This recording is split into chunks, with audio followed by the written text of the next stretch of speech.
The first date of Badriya with her new lover, Walid Hamza. Decorating and furnishing the house. Four girls worked together to decorate the house for Badriya's new boyfriend. They even smuggled furniture and utensils from their own homes. Badriya has also shifted half of her house's furniture to the deserted place of her blind grandmother Amona Sit Albanat. Collaborative effort. They spent 2 days paving the way for Badriya's first date, motivated by her promise that they could later use the abandoned house for their own romances. Advice and guidance. During a lunch break, Badriya received advice from her friends, especially Hanan Habibullah, who was portrayed as experienced in romantic matters, having had multiple relationships over 5 years. Badriya received a significant amount of advice during a lunch break with her friends, and most of it came from Hanan Habibullah, who considered herself highly experienced in romantic matters. Hanan had a history of multiple relationships and believed this gave her authority to guide Badriya. Here are the key points of Hanan's advice. Create anticipation. When your new lover arrives, do not rush to open the door. Let him knock for at least 5 minutes. According to Hanan, this delay will instill a sense of fear and longing in his heart, making him desire you more. Don't worry about him leaving. Hanan reassured Badriya that no true lover would give up easily. If he walks away, he will likely return, so patience is part of the strategy. Hanan's advice reflects her belief in using psychological tactics to heighten romantic interest based on her own experiences in love affairs. Here's a summary of Hanan's background and qualifications based on the novel. Name: Hanan Habibullah. Experience: she is described as having 5 years of experience in romantic relationships, which she considers to be her main qualification for giving advice on love and relationships. Personal history: during those 5 years, she had 6 different lovers. 2 left her. She cheated on 2 others. 1 lover tragically committed suicide after she left him for another.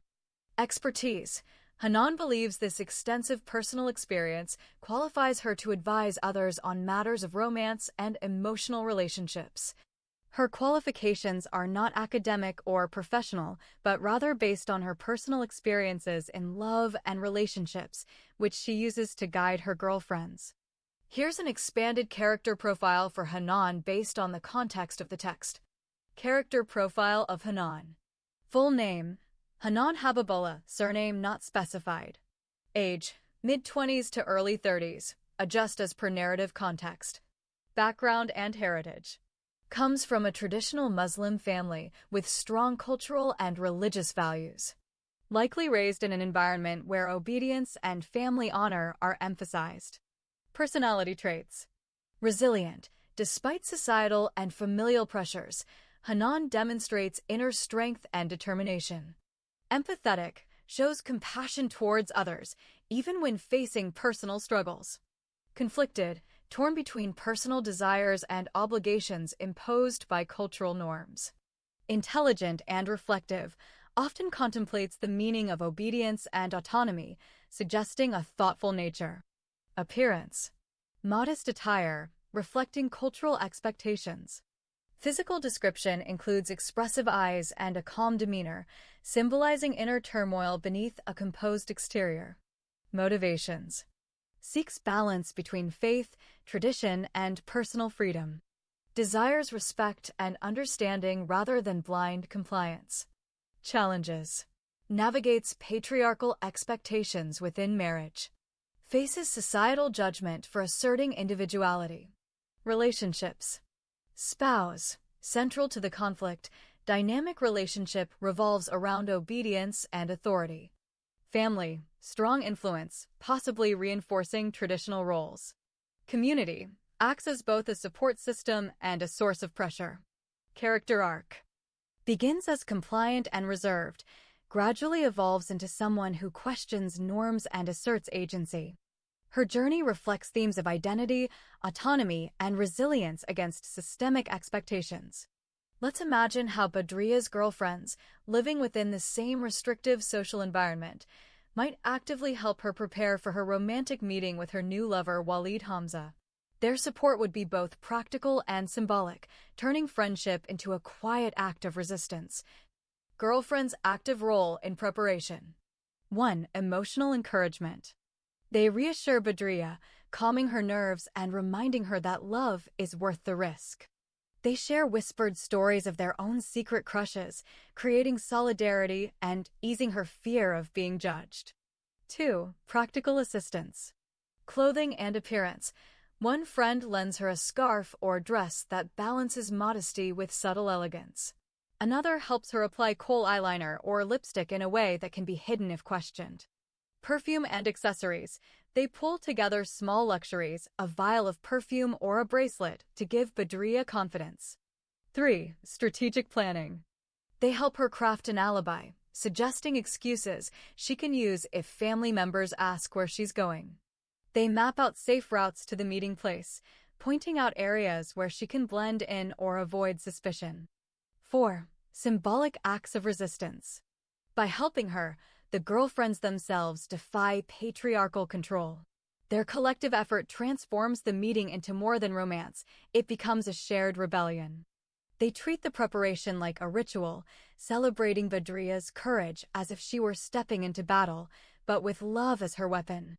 Dramatic staging, if imagined as a scene. Lighting cue. A dimly lit room, with a single lantern casting shadows as the girls huddle together. Soundscape, whispered laughter, the rustle of fabric, the clink of perfume bottles. Emotional beat. Badriya stands in the center, nervous but glowing, while her girlfriends orbit around her like protectors, each gesture layering her with confidence. In essence, her girlfriend's help is not just about beauty or logistics, it's about collective empowerment, turning a private romantic act into a shared declaration of freedom. Here's a reconstructed dialogue scene that captures Badriya's girlfriends helping her prepare for her romantic meeting with Walid Hamza. I've staged it with a touch of theatrical flair, so you can feel the camaraderie and tension. Scene: the secret preparation. Setting: a dimly lit bedroom in Gadaref. A single lantern flickers. The girls huddle around Badriya, who sits nervously on the edge of her bed. Scarves, perfume bottles, and bits of jewelry are scattered across the floor. Amina, playful, whispering, "Badriya, if you keep biting your lip like that, Walid will think you're too nervous to kiss him." Samira, teasing, holding up a scarf, "Try this one. It's modest enough for the street, but the color will make your eyes shine. Trust me, he won't look away." Huda, serious, adjusting Badriya's hair, "Remember, if anyone asks, you're going to visit your cousin. Keep your story straight. Love is sweet, but lies must be sweeter tonight." Badriya, blushing, clutching her hands, "I feel like my heart is louder than the lantern. What if someone hears it?" Amina, laughing softly, "Then let them hear. A heart that beats for love is stronger than all their verdicts of obedience." Samira, spritzing perfume on Badriya's wrist, "There. Just a hint. Enough for Walid to notice when he leans close, but not enough for your mother to scold you when you return." Huda, handing her a notebook, "Write down how you feel after tonight. One day, these words will remind you that you dared to live." Badriya, smiling nervously, "You make it sound like I'm going to war." Amina, grinning, squeezing her hand, "In this world, love is war. But tonight, you're armed with beauty, courage, and us." Emotional beat. Lighting cue. The lantern flickers brighter as Badriya stands, wrapped in her scarf, transformed from trembling girl to radiant rebel. Soundscape. The soft rustle of fabric, muffled laughter, and the distant hum of the city outside. Final image. Her girlfriends encircle her, a protective sisterhood, making her like a bride in the deserted house of her blind grandmother, with courage stitched into every gesture. This scene shows how friendship becomes resistance. Their teasing, encouragement, and practical help turn Badriya's private romance into a collective act of defiance. Internal monologue. Hanan's thoughts. Why does obedience have to define my worth? Every word in that verdict feels like a chain tightening around me. I've given so much, my time, my care, my loyalty, and yet it seems none of that matters unless I bow completely. Is this justice or just tradition disguised as law? I wonder if anyone sees the fear behind my silence, the questions I dare not speak aloud. They say obedience brings harmony, but what about my voice, my dreams? Must they vanish for peace to exist? If I comply, will I lose myself entirely? And if I resist, what then? The weight of expectation presses harder than any punishment. I'm torn between duty and dignity, and I don't know which will break first. Badriya's situation when she fears her lover will not come is portrayed as deeply anxious and emotionally conflicted.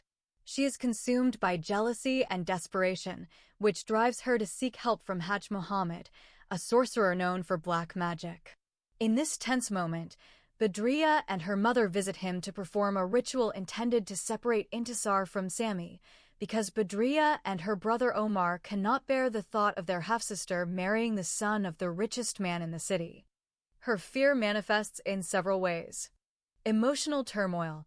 Badriya feels powerless and terrified that her hopes of being with Walid will collapse. This fear pushes her into superstition and manipulation, showing how fragile and vulnerable she is when love seems unattainable. Dependence on magic. Instead of confronting reality, she clings to the belief that a ritual can change her fate. She chooses a punishment for Intisar from Daldum's Black Book, hoping to create great confusion in Intisar's relationship with Sami. This act reflects Badriya's desperation and moral compromise. Sense of urgency. Her behavior suggests that she cannot imagine life without Walid's love. The looming possibility that he will not come fills her with dread, compelling her to take drastic, unethical steps. In short, Badriya's fear of abandonment transforms her into a figure of vulnerability and obsession, willing to embrace dark practices to regain control over her romantic destiny. The heavy silence of the room pressed against her like an invisible weight. A single oil lamp flickered on the low table, casting long shadows that danced across the cracked plaster walls. She sat rigidly on the edge of the worn divan, her hands clasped so tightly her knuckles gleamed white. Outside, the wind carried the distant call to prayer, a haunting melody that seemed to echo her own turmoil. He stood by the doorway, his figure framed by the dim glow, eyes sharp and unyielding. The air between them was taut, charged with centuries of expectation and law. His voice, when it came, was low but firm, each syllable deliberate, like the measured strike of a gavel. "Love," he said, as though the word itself were a verdict carved in stone. Her breath caught. In that moment, the world narrowed to the space between them, the clash of love and desire, faith and freedom. She felt the weight of tradition pressing against her chest, yet somewhere deep within, a spark of defiance stirred, fragile but alive. Badriya's reaction when Walid Hamza arrives at her grandmother's house is layered with secrecy, anticipation, and emotional intensity. Planning the meeting.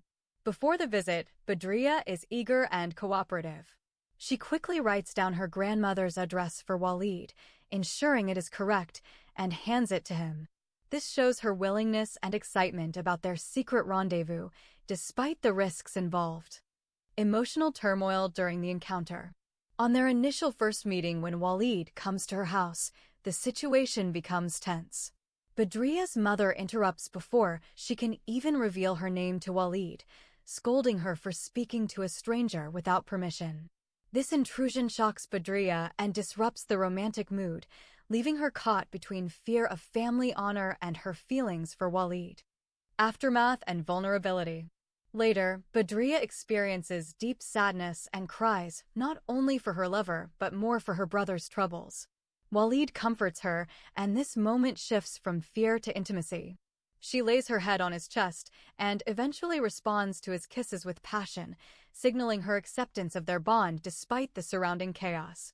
Here's a dramatic scene for Badriya and Walid's meeting. Scene: the courtyard at dusk. The sun dipped low, painting the courtyard in hues of amber and crimson. Badriya stood near the fountain, her veil trembling slightly in the evening breeze. Her heart pounded like a drum, each beat echoing the weight of choices yet to be made. From the archway, Walid emerged, his silhouette sharp against the fading light.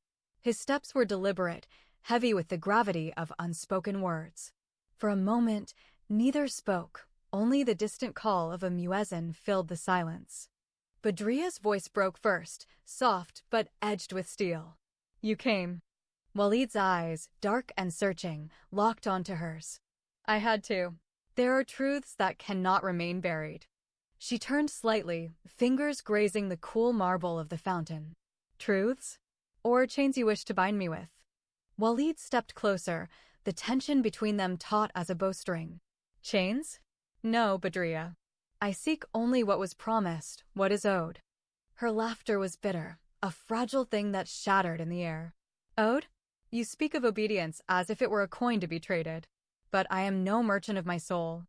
The wind stirred, carrying the scent of jasmine and something heavier, destiny. Walid's jaw tightened, his voice dropping to a whisper that trembled with fury and longing. Then tell me, what am I to you? A tyrant? Or the man who would burn the world just to keep you safe? Badriya met his gaze, her eyes glistening like twin blades. You are the storm, Walid. And I am the sea that refuses to drown. On their first date, Walid asks Badriya to choose between her brother Omar and the truth because he wants her to confront the reality of Omar's crimes and decide where her loyalty lies. In the passage, Walid reveals that Omar is guilty of heinous acts, including kidnapping and rape, and even facilitating 2 forced marriages of his half-sisters Intisar and Firdas through corruption and abuse of power.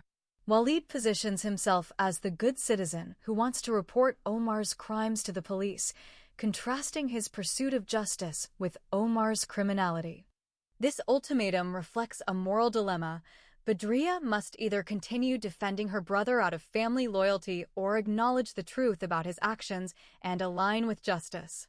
Walid's insistence, now you have to choose between me and your brother, underscores the tension between personal ties and ethical responsibility.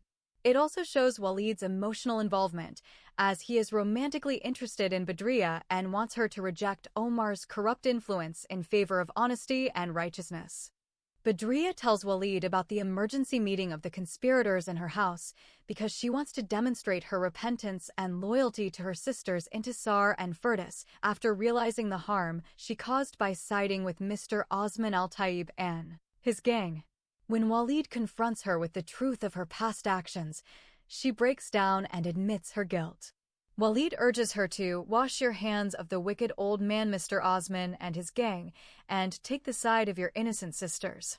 In response, Badriya reveals that the gang is meeting at their house at that very moment, likely to discuss the marriages of Firdas and Intisar. This disclosure becomes her way of proving that she has abandoned her old, deceitful ways and is ready to help thwart the conspirators' plans. Here's a summary of what Badriya overheard at the emergency meeting. Unusual chairperson. The meeting was chaired by a young woman who claimed to be married to another woman. This shocked Badriya, as same-sex marriage was not legal in Sudan. The chairperson even mentioned leaving her wife during their honeymoon to attend this urgent meeting. Purpose of the meeting. The woman explained that the meeting was critical because their lives and reputations were at stake. She accused certain wicked and adulterous boys and girls of resorting to extortion after losing in the Sharia court. Targeting Walid, the conspirators cursed Walid Hamza, calling him deceitful and evil. They claimed he had pretended to be a good citizen and directed the police to uncover a kidnapping and rape crime, which forced Omar to write 2 confessions, one admitting involvement in the crime and another implicating others. Speculation about Osman Al-Taib. Lawyer Sulla later guessed that the woman might be Osman Al-Taib's secretary speaking on his behalf because Osman had lost his voice, and all agreed this was plausible. Tone and urgency. The chairperson emphasized secrecy and urgency, saying the matter was so pressing that she abandoned her honeymoon. She portrayed the situation as a fight for survival and honor. The friends initially debated what to do with the 2 confession papers written by Omar and the secretly recorded confession of Hajj Muhammad. Frida suggested handing them over to the police or newspapers, but Sulla, the lawyer, advised caution. He explained that they should not rush because everything was still based on assumptions and needed verification. Instead of immediate exposure, Sulla recommended gathering more information to strengthen their case. Later, these documents became crucial evidence. Sulla eventually presented both Omar's confession papers and the recorded tape of Hajj Muhammad's confession in court, alongside other supporting materials. Here's a concise summary of Hajj Muhammad's confession based on the novel. How the confession was obtained. Frida, sister of Intisar and Firdaus, visited Hajj Muhammad's home undercover, posing as an ordinary visitor named Siham. She carried a small detective tape recorder hidden in her handbag and recorded the entire conversation without revealing her identity. Key admissions. Hajj Muhammad confessed to being the mastermind behind 2 fraudulent marriage plots. Intisar was forced to marry Hassan. Firdaus was forced to marry Mr. Osman Al-Taib. He admitted receiving bribes from influential figures, including Hassan's father and Osman Al-Taib. The marriages were not conducted in a mosque, as claimed, but in a private office. Role and motives. He exploited his religious authority and reputation as a witch doctor to legitimize these unlawful unions. His motives included greed, lust, and alliances with powerful men such as Osman Al-Taib and Majub Al-Hilali. Impact. The recorded confession became a critical piece of evidence for lawyer Sulla in court, alongside other documents. Here's a summary of Omar's confession details based on the text. Key points from Omar's confessions. Heinous crime. Omar admitted being sent by Osman Mahmud Al-Ajaba, a.k.a. Al-Wash, with 4 others to kidnap a teenage girl near her school. Al-Wash planned the crime, provided a stolen car, and later organized a lavish wedding with the kidnapped girl, Mona Sulla el-Din Hashim. After the forced wedding, Al-Wash consummated the marriage and then forced Omar and the other boys to assault the girl. 2 written confession papers. First paper detailed Omar's involvement in the kidnapping and rape. Second paper stated that Omar was arrested and released due to a large bribe paid to Inspector Hussein by Osman Al-Taib and associates. Additional revelations. Omar confirmed bribery and corruption involving police and wealthy figures. Here's a comparison of the 2 confessions based on the story. Omar's confessions. Nature of confession. Omar was blackmailed into writing 2 separate confession papers. First paper, he admitted his involvement in the kidnapping and rape of an innocent schoolgirl, Mona Sulla el-Din Hashim. Second paper, he revealed that his release from Inspector Hussein was secured through a large bribe paid collectively by influential figures, Osman Al-Taib, Majub Al-Hilali, Maulana Sheikh Marzouk, and Hajj Muhammad. Hajj Muhammad's confession. Nature of confession. His confession was secretly recorded by Frida using a detective tape. He admitted being the mastermind behind 2 sinister plots, including false marriages, using black magic, hypnosis, and deceit to manipulate victims and their families. His close association with Osman Al-Taib and Majub Al-Hilali in these schemes. Key differences. Scope of crimes. Omar's crimes were direct, kidnapping and rape, while Hajj Muhammad's were systemic and manipulative, false marriages, black magic, orchestrating plots. Role in plots. Omar was a participant. Hajj Muhammad was the mastermind. Here's a structured summary of the moral and psychological profiles drawn from the novel. Intisar Ibrahim Mustafa Jaber. Moral profile. Opposes forced marriage and patriarchy, prioritizes autonomy, love, and justice. Displays moral courage by resisting coercion and later embracing Christianity as a liberation act. Psychological profile. Suffers severe trauma, forced marriage, imprisonment, sexual violence. Oscillates between despair and resilience, ultimately transforms into a defiant, assertive woman. Experiences identity conflict and survivor's guilt, but maintains hope and faith. Sami Osman Al-Taib. Moral profile.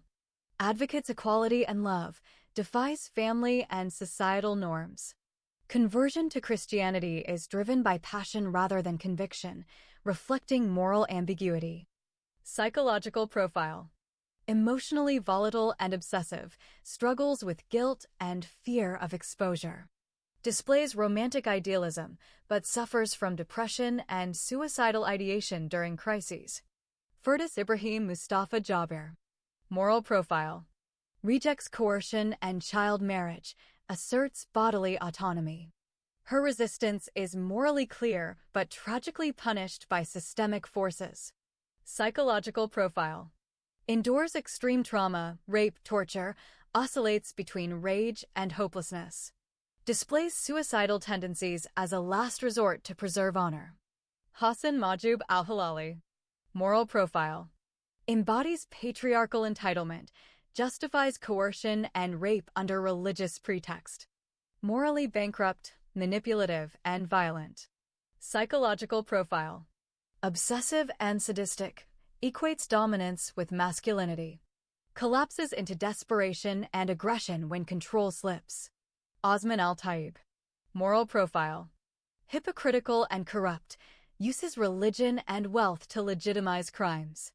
Mastermind of forced marriages, rape, and systemic abuse. Psychological profile.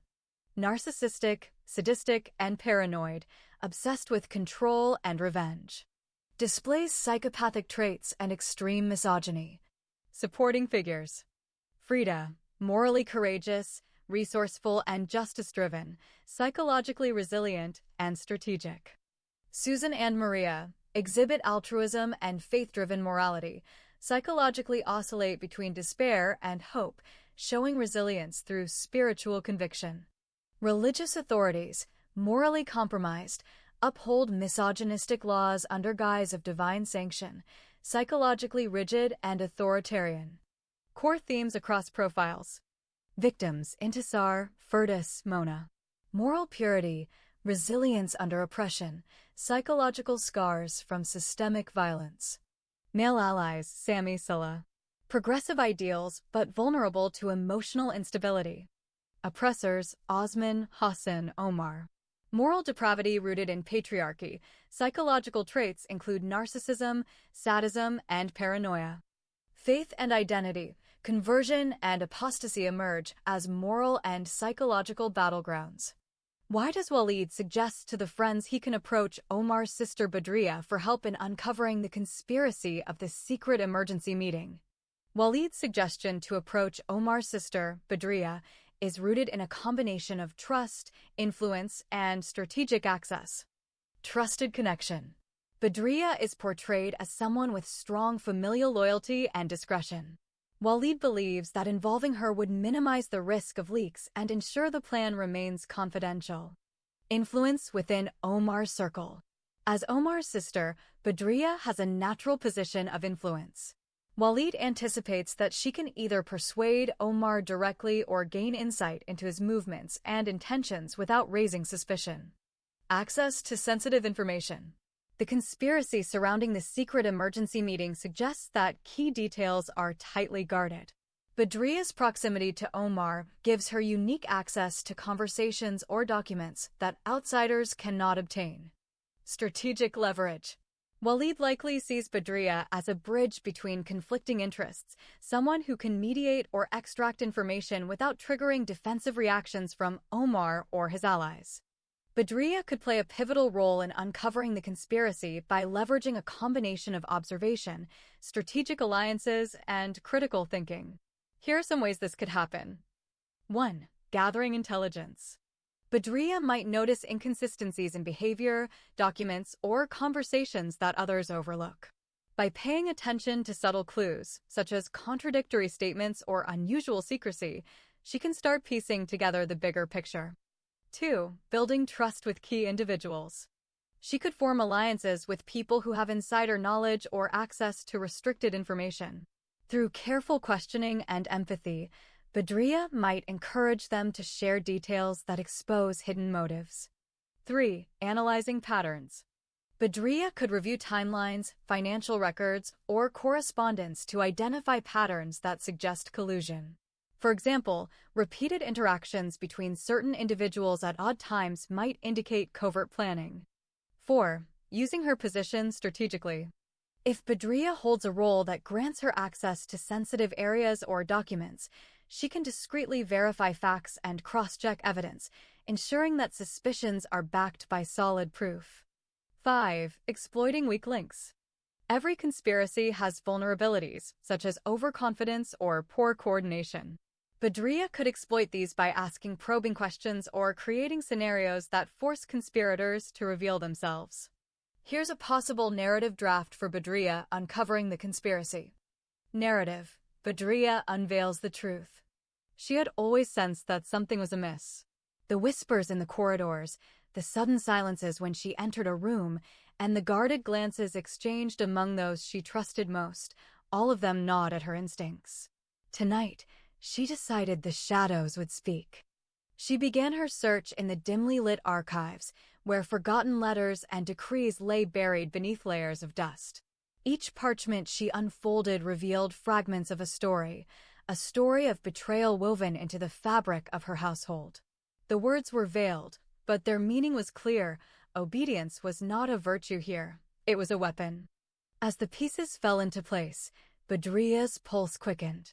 The conspiracy was not a distant rumor, it was a living serpent coiled within her own walls. Names she revered were etched alongside plans of control, manipulation, and silence. The verdict of obedience was never about faith, it was about power. Her breath caught as she discovered the final proof, a sealed letter marked with the insignia of authority, detailing the scheme to strip her of agency under the guise of tradition. Rage and resolve surged within her. They had underestimated her, mistaking her silence for submission. With the evidence clenched in her hands, Badria stepped out of the shadows. The night air was sharp, but her mind was sharper. Tomorrow, the conspirators will learn that obedience, when forced, breeds rebellion. And she would be its voice. Badria manages to overhear the conspirators' conversation without being seen because her mother, Haja Sakina, instructs her to stand by the back window and listen quietly. From that position, Badria can hear every word spoken inside the room, but she cannot see the speakers, and they cannot see her or even suspect her presence. She keeps her mouth busy chewing a sandwich while pressing her ear as close as possible to the window, ensuring she remains hidden while gathering the information. Excerpts from The Reason of the Delay of Hajj Muhammad. Immediately, the gathered villains heard a loud voice of the mighty witch doctor, Hajj Muhammad, saluting the mother, Haja Sakina. Seconds later, the clean businessman introduced himself among the conspirators. With a big smile on his face, he said, "Please, my friends, forgive me for being late. It is not my fault nor anyone else's fault here." When he saw that every face was looking at him angrily, he sat down and continued his words. "Please guys, first listen to my story, and then everyone can judge it. I finished with the last visitor at 7:30 p.m., half an hour before the usual closing time. Then I ran to the bathroom and took a quick shower. I got myself ready to leave my holy abode by 7:50 p.m. I took my car keys and walked to the outside door. As I was approaching the outer door, I heard a soft knock on it. I opened the door and looked outside. To my surprise, I saw the two richest and most beautiful teenage girls I had ever seen. One of them was 15 years old, just like the beautiful new bride of Syed Osman al-Taib, and of course, still an underage child, and the other girl was a teenager of 17, like the unbelievably beautiful bride of Hassan ibn al-Sayyid Majub al-Hilali. The 15-year-old girl's eyes filled with tears. She was adorned with gold and jewels from the top of her head to the soles of her feet. She was wearing expensive clothes and shoes just like a princess in Disneyland or a virgin descended from paradise.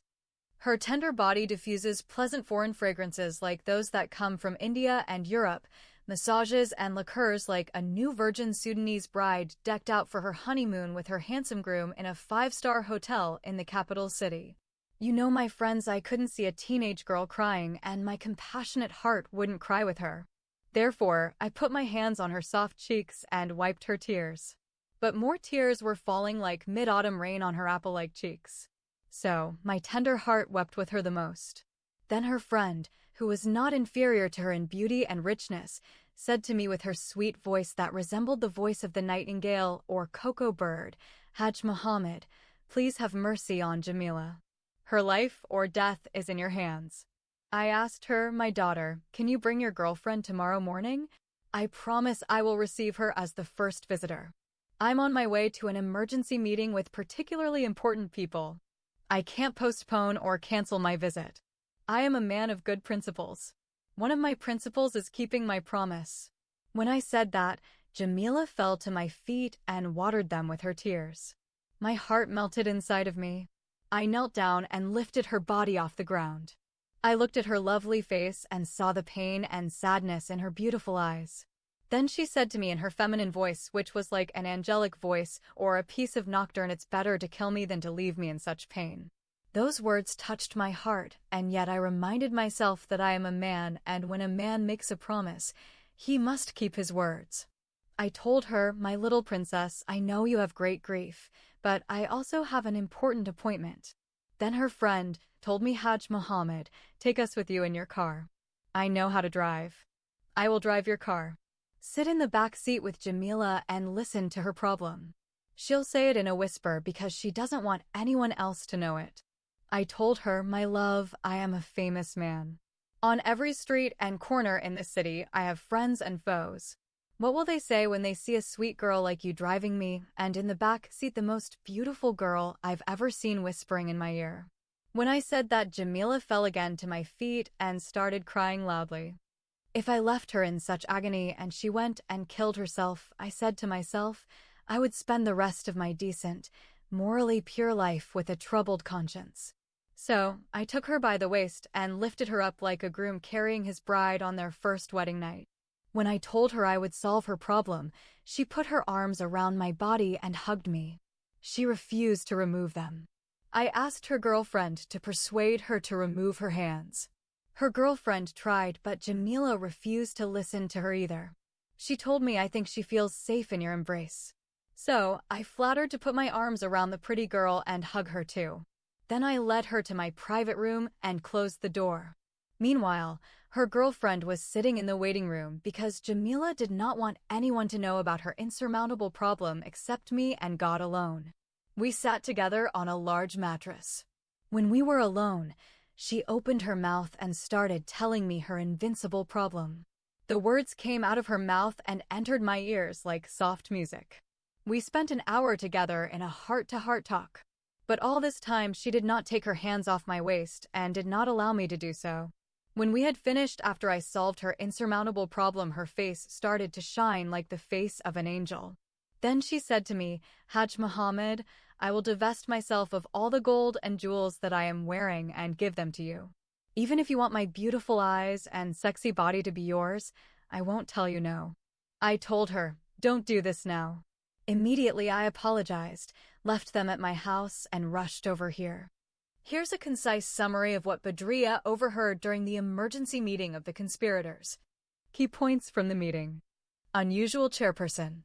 The meeting was chaired by a young woman who claimed to be married to another woman, which shocked Badriya because same-sex marriage was illegal in Sudan. The woman even mentioned leaving her wife during their honeymoon to attend this urgent meeting. Purpose of the meeting. The chairperson stressed that the meeting was critical for their lives and reputations. She accused certain wicked and adulterous boys and girls of resorting to extortion after losing in the Sharia court. Targeting Walid. The conspirators cursed Walid Hamza, calling him deceitful and evil. They claimed he pretended to be a good citizen and directed the police to uncover a kidnapping and rape crime, which forced Omar to write 2 confessions, one admitting involvement and another implicating others. Violent outbursts. Badriya heard loud blows on the table and aggressive threats from the chairwoman, including obscene language and shocking statements about punishing the attendees of the meeting sexually for cowardice. The woman swore by God and the divorce of her other 3 wives that she would not release her 4th wife, Firdaus. Blackmail demands. The conspirators discussed 2 demands. 10 billion Sudanese pounds. Omar's sister as part of the sinister bargain. Atmosphere. The meeting was tense, with alternating silences and bursts of anger, threats, and curses. Badriya was deeply disturbed by the chairwoman's physical strength and domineering behavior, which seemed almost masculine. This disclosure by Badriya was pivotal. It proved her break from Mr. Osman's gang and helped her friends plan to thwart the conspirators' schemes regarding the forced marriages of Firdaus and Intisar. Excerpts from the secret meeting of the Gang of Villains.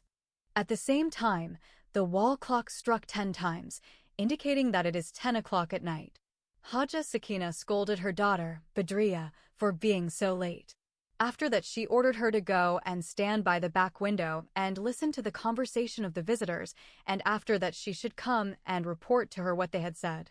The mother used to do this chore before her daughter came, but she felt relief from that difficult task. Badriya drank some water, snatched a large sandwich from the hands of their Eritrean maidservant, Zara, and ran to the window, substituting for her mother on the next night shift. With her mouth busy chewing the big sandwich, she put her ears as close as possible to hear the conspirators' conversation. From her position, she can hear every word spoken, but cannot see the speaker. Also, none of them can see her or know that she is spying on them. As her ears became attentive to their conversations, she heard a soft and sweet young woman's voice speaking in this way.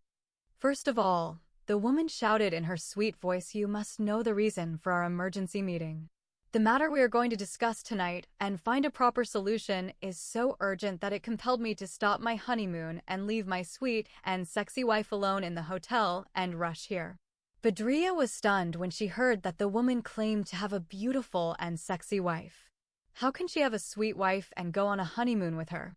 No possible answer to such a strange claim could be found by Badriya's bewildered mind.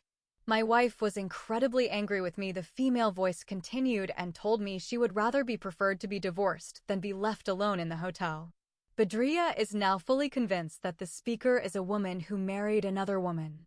However, her mind strongly rejected such a possibility because she knew that same-sex marriage had not yet been legalized in Sudan. "Although it happened, I took a risk and left my sweet wife alone in the hotel and came here. I expected you all to come here on time. But unfortunately, none of you showed up on time. I told Omar on the phone to tell everyone that the meeting is very urgent and particularly important and should start at 8 p.m. sharp. It is a matter of life and death for all of us. I had planned to report to the meeting in Gadaref City and be back in Khartoum City by 11:30 p.m. My new wife had warned me sternly that if the sun came up and she did not find me by her side, she would either force me to divorce her or she would never let me sleep with her again in the same bed. I booked a return ticket for the midnight flight to the capital city." Badriya listens intently to the woman's voice and in her mind tries to imagine what she would look like with her wife in bed. Then there was silence for 3 minutes. Badriya wondered what had happened. Yet again, she heard the woman's voice breaking the silence. This time the sound rose 5 times louder than before. The angry woman exclaimed, "Look at your watches. According to my watch, it is 10:15 p.m. This important meeting was supposed to start at 8 p.m. sharp. I just feel like getting up, canceling the meeting, going on my flight, returning to my beloved wife, and then letting each and every one of you go to jail tomorrow." Another 2 minutes of silence followed. Then the woman's voice continued to speak. "One of you said he came in late because he watched a TV series. Another person had to perform evening prayers in the largest mosque. Yet another one came 2 hours late because 2 beautiful teenage girls had captured his heart. All of these are ridiculous excuses and just show how irresponsible you guys are. One of you calls himself a political leader. Another is a religious leader. Another claims is that he is a social counselor. You are the people who are supposed to lead the country into the future. If you cannot show responsibility in such a small meeting, what will you do when you go to parliament in the capital city?" 3 more minutes of silence followed. Badriya quickly matched the words on her fingers. On the one hand, she counted the positions, and on the other, the names. Right hand. Left hand. Political leader. Mr. Majub al-Hilali. Religious leader. Maulana Sheikh Marzouk. Social counselor. Hajj Muhammad. Her matching result revealed that the most important conspirator was missing. Therefore, she concluded that the woman's sweet voice must be the voice of Mr. Osman Al-Taib. But her mind immediately rejected such an impossible possibility. How could this gentle female voice be the harsh voice of the arrogant old geezer? The woman's voice interrupted her mind again. "Why should I bother about the future of the country when the citizens themselves put you in such important positions?" 2 more minutes of silence followed those words. Those minutes of rest created another mystery in Badriya's mind. Why does the sweet feminine voice every now and then have to stop talking for a few minutes? No possible answer to this question was found either. Here's another summary of the conspirators' objectives regarding Firdas and Intisar, based on the text. 1. Forced marriages as a tool of control. The conspirators aimed to prevent Intisar from marrying Sami, the son of a wealthy man, because of class prejudice and family honor. They arranged 2 sham marriages. Intisar with Hassan Majub al-Hilali, a politically connected man's son. Firdas with Osman al-Taib, a wealthy business magnate. These marriages were presented as lawful under Sharia but were secretly concluded in a private office, exploiting guardianship law and religious authority. 2. Motives behind the plots. For Intisar, to break her resistance and enforce obedience as a submissive Muslim wife. To erase her rebellion and prevent her love relationship with Sami. For Firdas, Osman's motives were largely lust and power, buying a young girl for sexual gratification.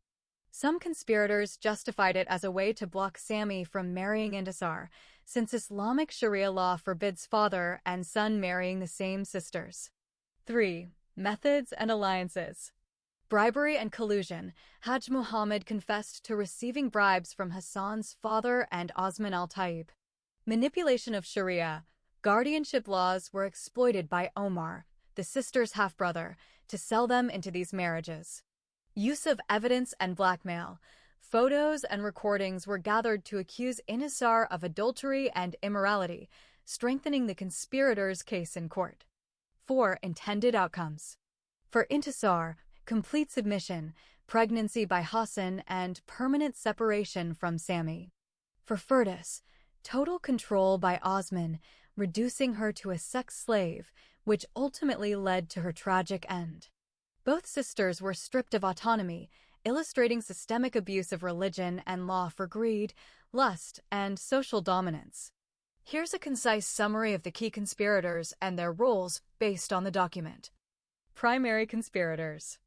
Osman al-Taib, wealthy tycoon and mastermind behind multiple plots, including the forced marriage and brutal abuse of Firdas.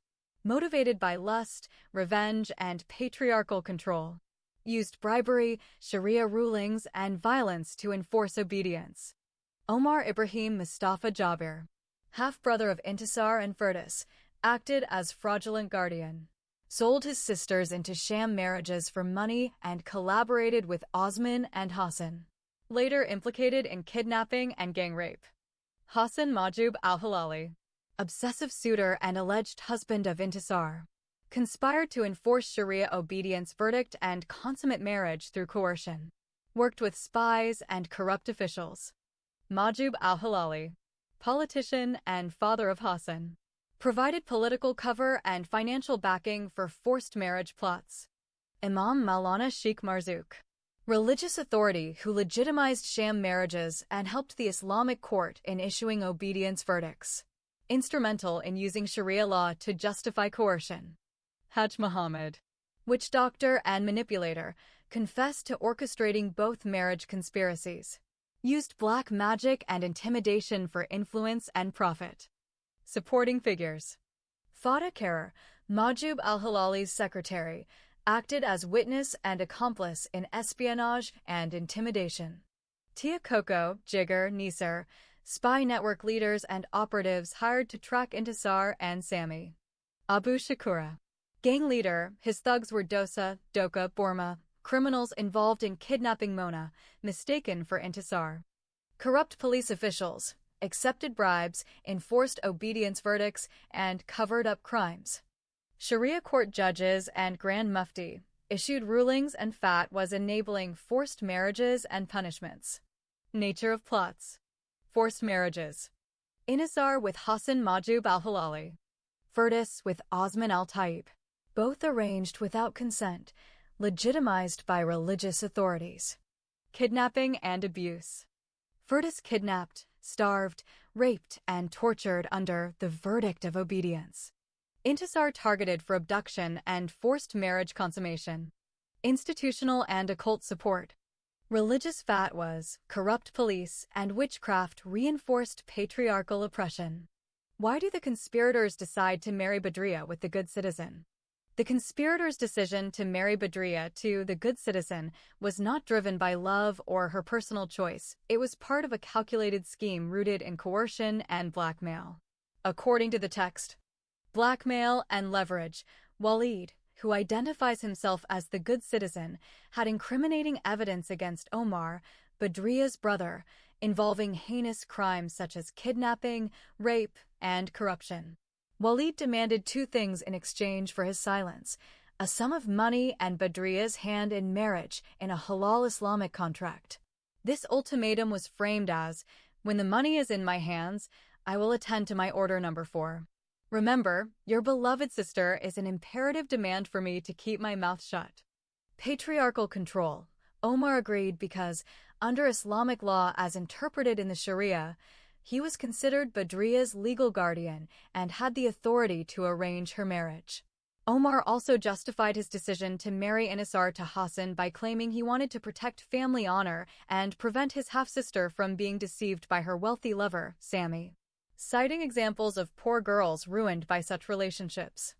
Underlying motives. This arrangement served multiple purposes: silencing Walid, safeguarding Omar's reputation, and reinforcing a system where women's autonomy was stripped away under the guise of honor and legality.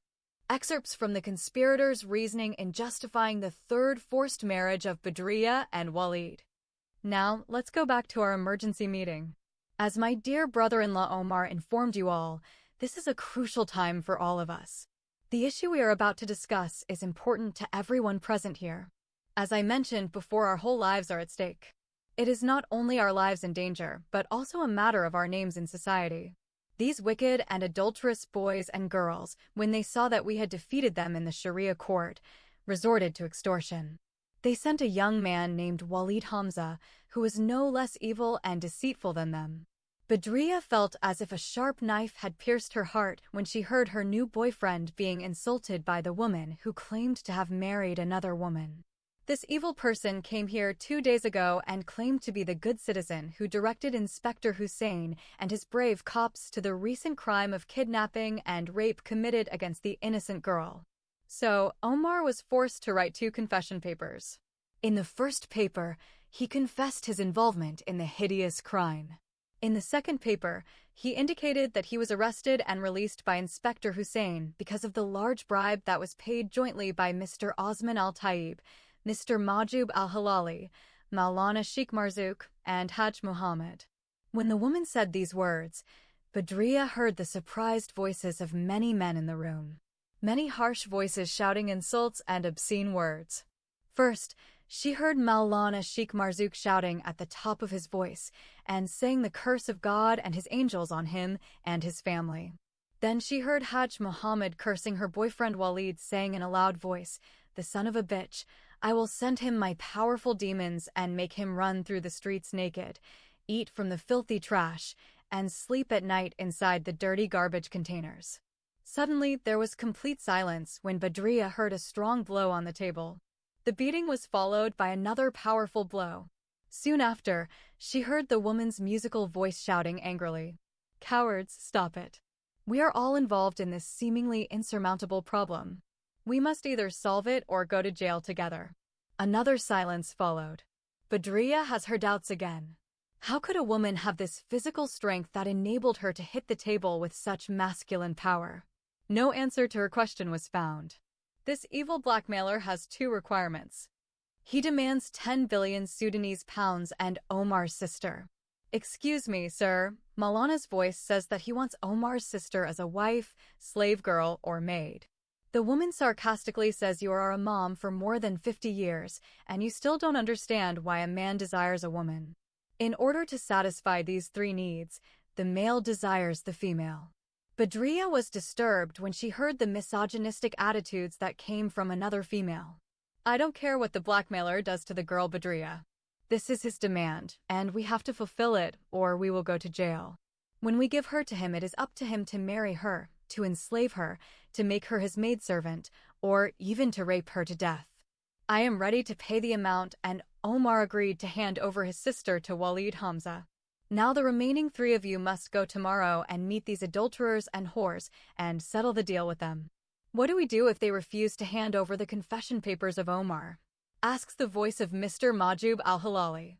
Inspector Hussein will accompany you and will show those bad boys and immoral girls some official papers issued by Sharia court judge Maulana Abdul Mohsen. According to those papers, he will force the wife Intisar to follow him to the house of her legal husband, Mr. Hassan Majub al-Halali. When we have her in our hands, we can threaten them to hand over Omar's confession papers, or we will gang rape her, kill her, and burn her corpse into ashes. Are you serious about your threat? Mr. Majub al-Halali asks again. Yes, of course, I'm serious. Or do you want us to go to jail? Please, friends, do not include me in such an evil plot. I am well known as a man of clean business. How can I deliver a girl to be raped and then killed? Says the voice of Hajj Muhammad. I too would like to be excluded from this evil plot, says the voice of Maulana Sheikh Marzouk. I do not think it is wise to do what Mr. Osman al-Taib suggested, says the politician's voice. I have a good idea.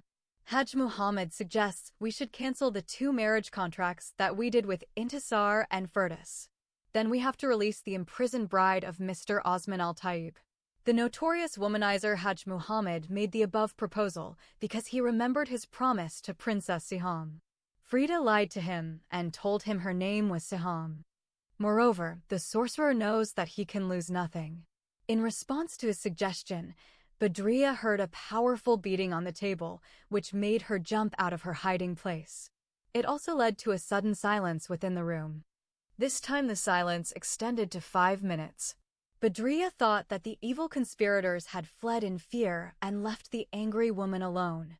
Her thought was proven wrong when she suddenly heard the woman's sweet voice shouting loudly, scolding, and cursing everyone using extremely dirty words. Shut up, you cowardly and damned men. I will fuck you and beat you all if you try to pull yourselves back. Badriya is shocked when she heard the woman say that she will have sex with every man in the room as punishment for his fear. Doesn't she already have another wife that she claims to enjoy honeymooning with? Since she has a gay marriage with another woman, why does she want a man to fuck her? Before she can find an answer to her wonder, the sweet voice resumes its threats.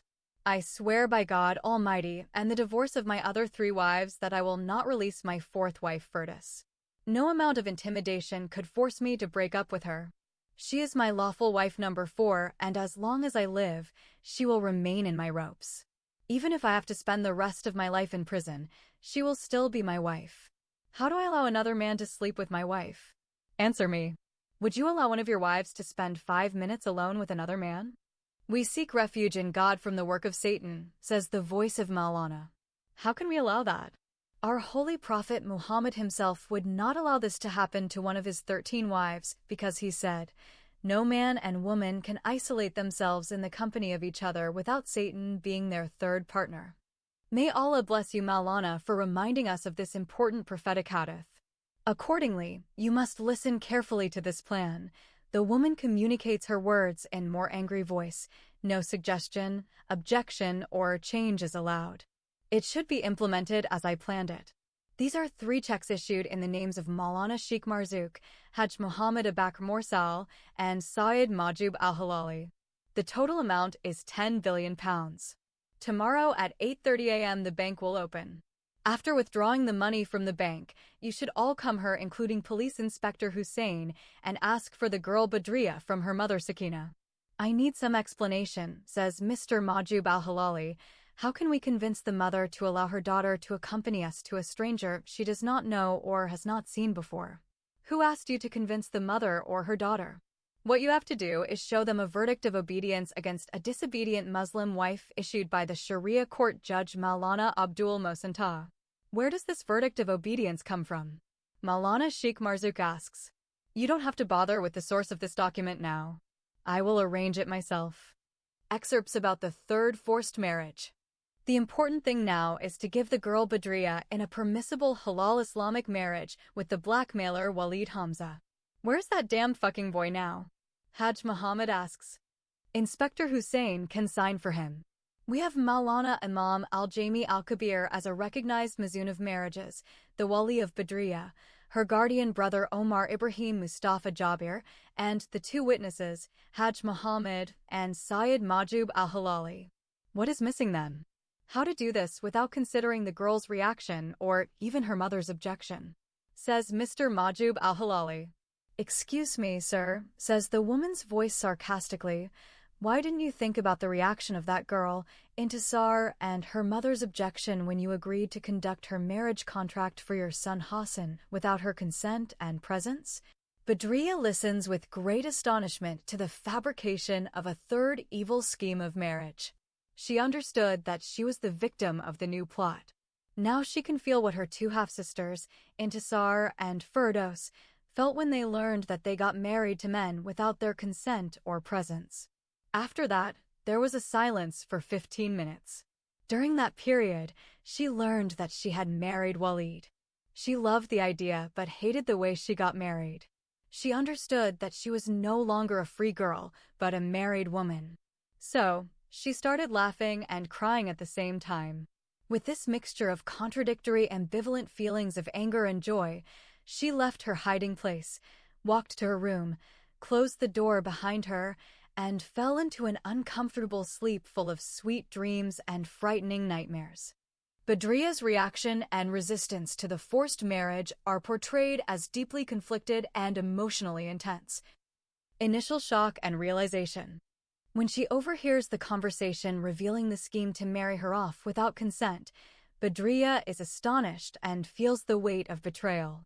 She realizes she is now the victim of the same injustice her half-sisters, Intisar and Firdos, endured. This awareness sharpens her sense of vulnerability and anger. Emotional turmoil.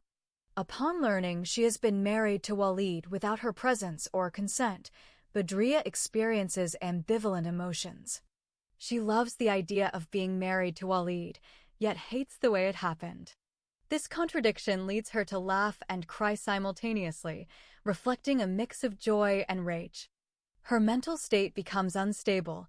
She retreats to her room and falls into an uneasy sleep filled with sweet dreams and frightening nightmares, symbolizing her inner conflict, resistance, and inner resolve.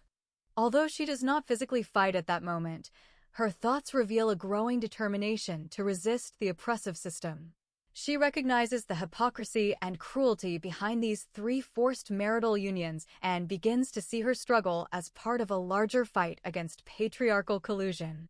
Later passages suggest that Badriya's resistance manifests through strategic thinking and solidarity, such as planning to hide Intisar from the police and discussing escape routes, indicating her shift from passive victim to active resistor.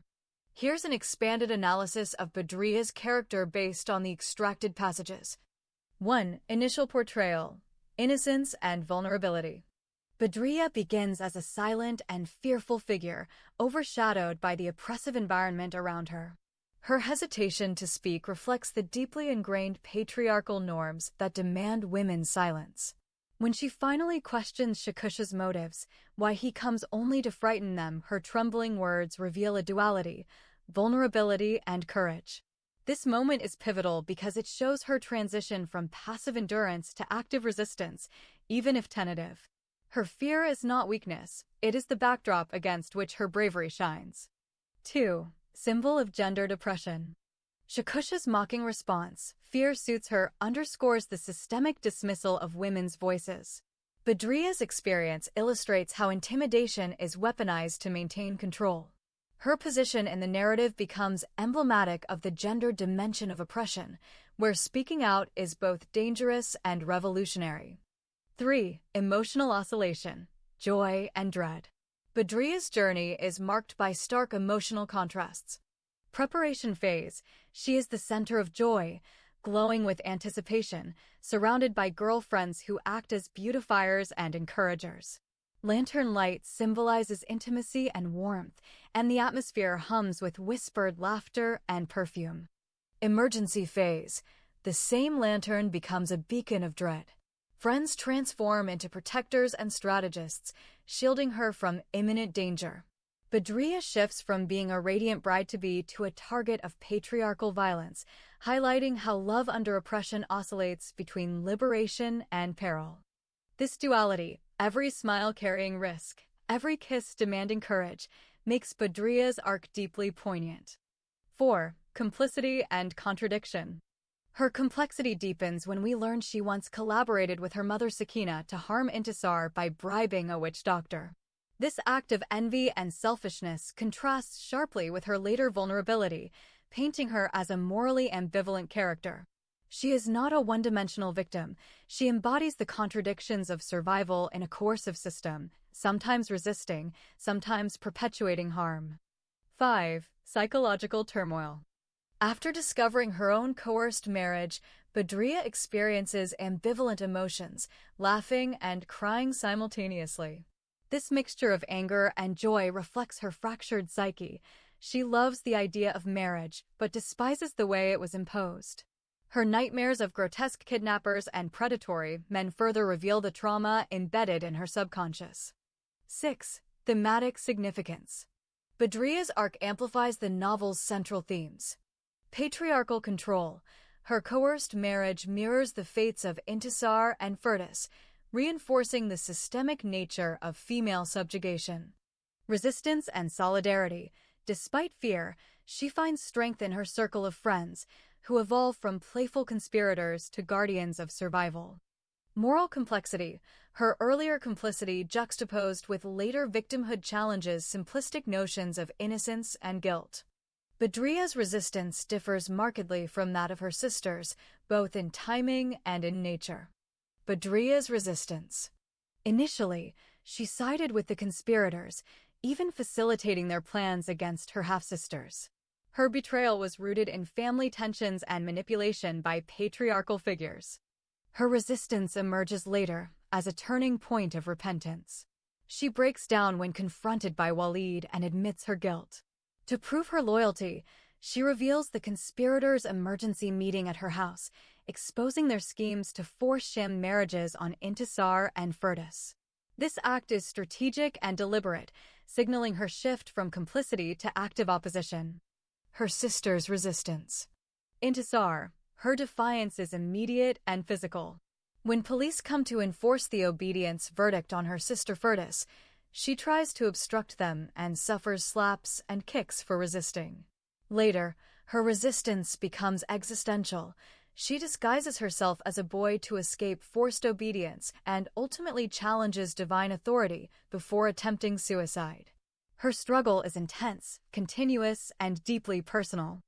Firdas. Her resistance is more passive. She does not fight physically when confronted. Instead, she endures silently, even feeling guilt for the harm caused. Her lack of active resistance contrasts sharply with Intisar's boldness and Badria's late repentance.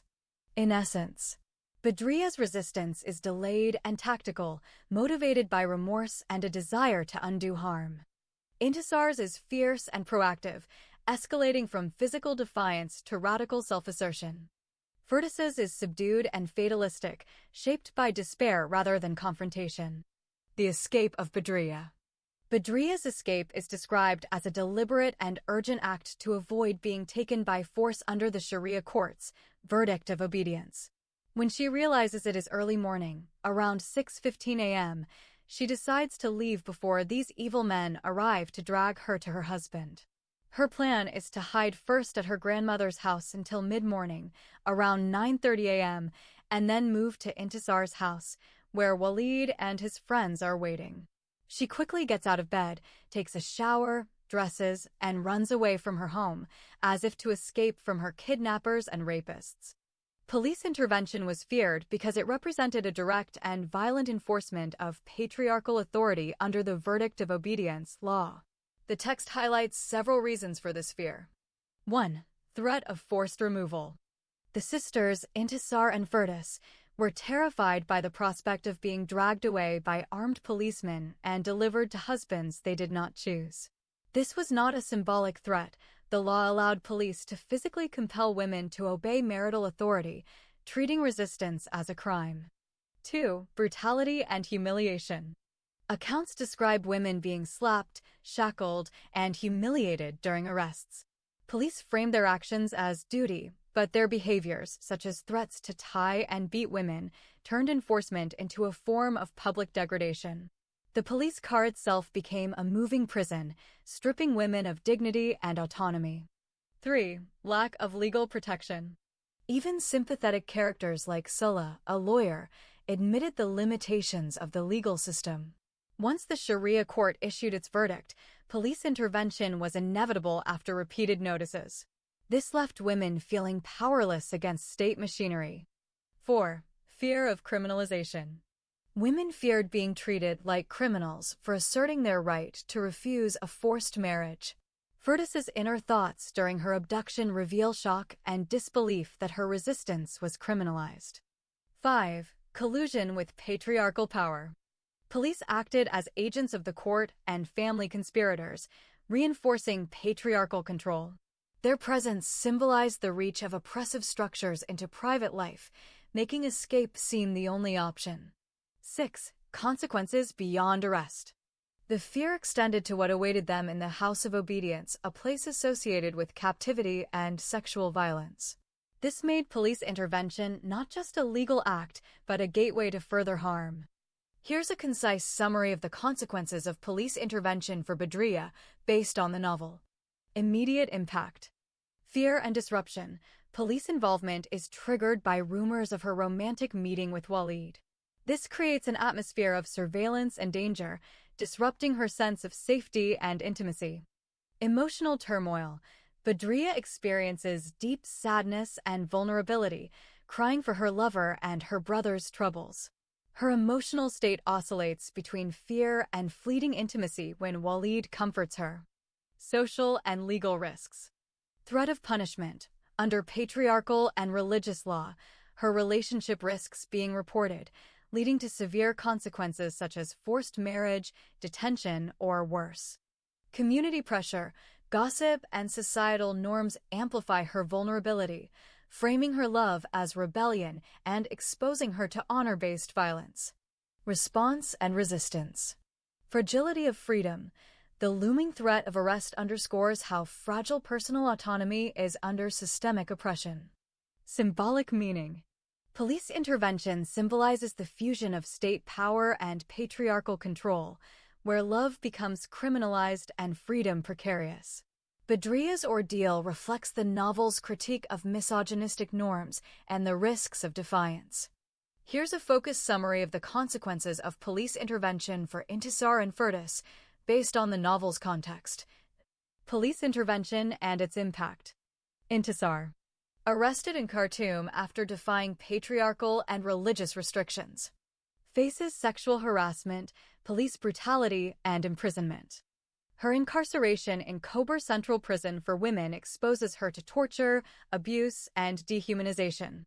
The intervention strips her of personal freedom, intensifies her suffering, and forces her to confront the harshest realities of patriarchal law enforcement. Firdaus.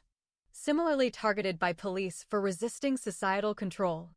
Experiences violence and persecution, reinforcing the dangers women face when they attempt to assert independence. Police action against her highlights the systemic use of law enforcement as a tool of patriarchal oppression. Broader consequences. Police intervention is not just punitive, it is symbolic of the state's role in enforcing obedience. It transforms personal acts of love or resistance into criminal offenses. Both women's experiences illustrate how law enforcement perpetuates misogyny, silencing female voices and reinforcing patriarchal dominance. Their suffering becomes a testament to resilience, showing the courage required to resist even under brutal repression. Here's an imaginary stage play-style reconstruction of Firdaus and Intisar's arrest and imprisonment, designed to capture the emotional beats, dialogue, and atmosphere. Dramatic scene: the arrest and imprisonment of Intisar and Firdaus. Scene 1. The arrest. Lighting: harsh white spotlight on Intisar and Firdaus, surrounded by shadows. Red flashing lights pulse faintly, mimicking police sirens. Sound: distant shouts, boots pounding pavement, the metallic clatter of rifles. Police officer, shouting, "Stop! You are violating the law of obedience." Intisar, defiant, trembling, "My only crime is love. You cannot chain that." Firdaus, Grabbing her hand, run, Intisar. Don't let them take your voice. Stage direction. Officers close in, batons raised. The women are dragged forward, their cries drowned by the roar of authority. Scene 2. The prison gates. Lighting, dim, cold blue wash. A looming iron gate dominates the stage. Sound, the clang of chains, the echo of heavy doors slamming shut. Guard, mocking, welcome to Cobra Prison. Here, obedience is not a choice, it is survival. Firdaus, whispering to Intisar, they want to break us. But even here, we must resist. Intisar, voice cracking but resolute, they can cage our bodies, but not our spirits. Scene 3. Inside the cell. Lighting, flickering yellow bulb overhead, casting long shadows. Sound, rats scurrying, muffled sobs from unseen prisoners. Intisar, to herself, almost a prayer, every wall is a witness. Every bruise is a testimony. They will know we endured. Firdaus, clutching her arm, bruised, we are not alone. Our pain is the echo of countless women silenced before us. Stage direction. The two sisters sit side by side, backs against the wall.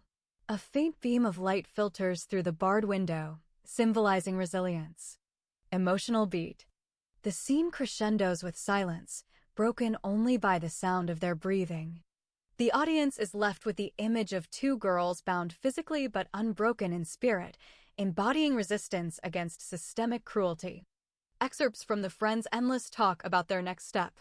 Meanwhile, the kidnapped bride's other brother, Osman Ibrahim Mustafa Jabir, has just arrived from Kassala City. He became very angry when he learned about the evil plots that had been committed against his two sisters Intisar and Firdaus. He said that if he had been there when those 5 policemen came and dragged away his sister Firdaus, he would have allowed them to take her only over his dead body. After uttering these angry words in front of his mother Sarah and sisters, Frida and Intisar, he vowed that he would not calm down until he took revenge on the evil old man who kidnapped his sister Firdaus under the pretension of halal Islamic marriage. On the same day as his arrival at 5:30 p.m., the friends gathered together at the house to plan their next move. They think they have collected enough evidence against some of their enemies that it will send them behind bars for the rest of their lives. Salah is the first to speak. Before we send the confession papers of Omar to the police and the newspapers, we must use them to force Mr. Osman Al-Taib to divorce Firdaus. Frida said, I do not agree with you. If we do that, she continued, we'll be in the same boat as those conspirators. We will indirectly accept their conspiracy as a legal marriage. Moreover, these confession papers of the criminal Omar relate to the kidnapping and rape of another innocent girl. Therefore, we can't use them to solve our problems. Intisar said, morally speaking, we cannot use a convicted criminal case to solve a justifiable crime. Frida asked, what do you mean by justified crime? I meant to say that the law condemns the crime of kidnapping and rape of the Al-Wash gang and justifies the crime of kidnapping and rape of Mr. Osman Al-Taib and his gang. Sammy said, I agree with Farida and Intisar and would like to add that if we delay these confession papers, Inspector Hussein and my father might find a way to escape their crimes. But these confession papers only owe 3 people. Frida asked, what about the other conspirators? Salah said to the others, we will expose them and send them to prison through the recorded confession of Hajj Muhammad. Intisar said, I have one doubt. If Mr. Osman Al-Taib is arrested, what will happen to Firdaus? Frida asked, what do you mean to say? Intisar replied, I mean to say whether he will continue to cling to her as his legal wife. Salah said, yes, he will undoubtedly do that. Intisar said then he will take revenge on her. He would keep her as his wife as long as he was in prison. What more could he do to her, said Frida angrily, than he had already done? Salah said there is no need to worry because the High Court can invalidate the legality of the void marriage contract. Before anyone could make a remark on Salah's statement, they heard the door open and Walid Hamza entered. He is holding 2 local newspapers in his hands. He then stated that these newspapers reported that the mysterious magician and the leader of his gang, Al-Wash, were arrested last night. Sammy and Salah quickly snatched the newspapers from his hands. They both read the articles out loud.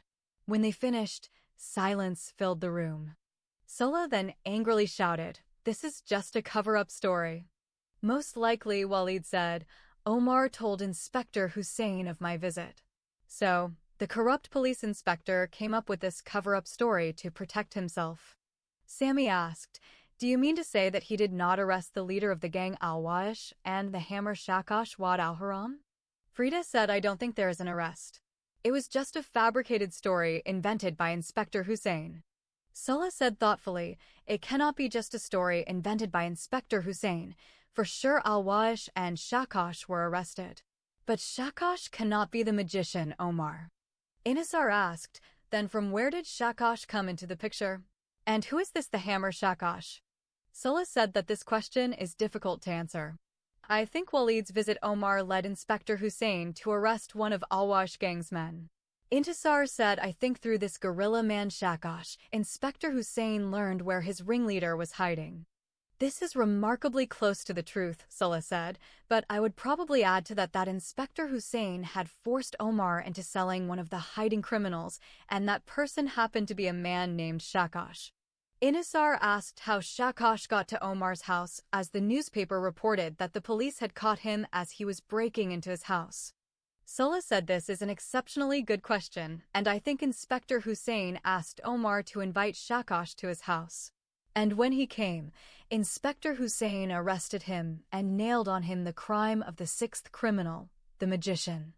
Frida said, "Why don't we go to the police or the newspapers and hand them the confession papers of the criminal Omar and the recorded confession of the fraudster, the witch doctor Hajj Muhammad?" Sola said, "We can't do that now." "Do you mean to say that these confession papers are of no use to us?" Walid asked. The lawyer Sola said, "We should not jump to a hasty conclusion so quickly. Everything we have said is an assumption. We must first try to verify our assumption." Walid asked how we could check our assumptions. Sola said, "We should try to collect some information about the hammer Shakash. The only person who can tell us about him is the magician Omar."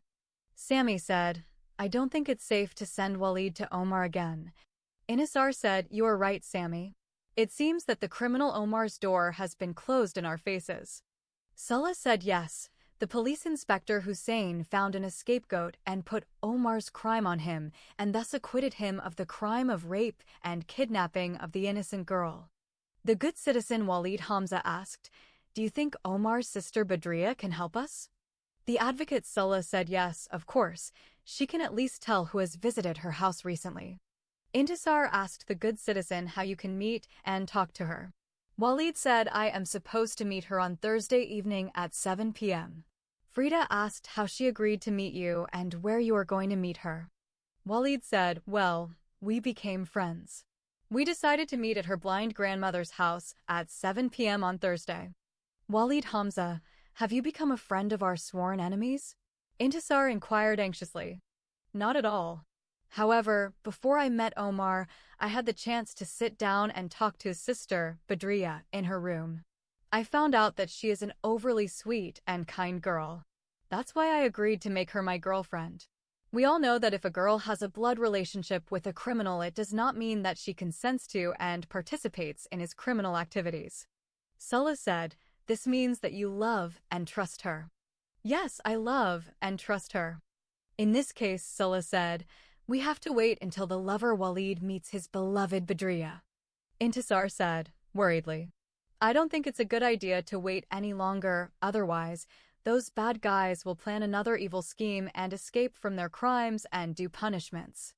The lawyer Sola said, "But we have no other choice but to wait for Walid to meet his new girlfriend, Badria. You people, you all just sit here and waste your time in endless talk and in the end do nothing."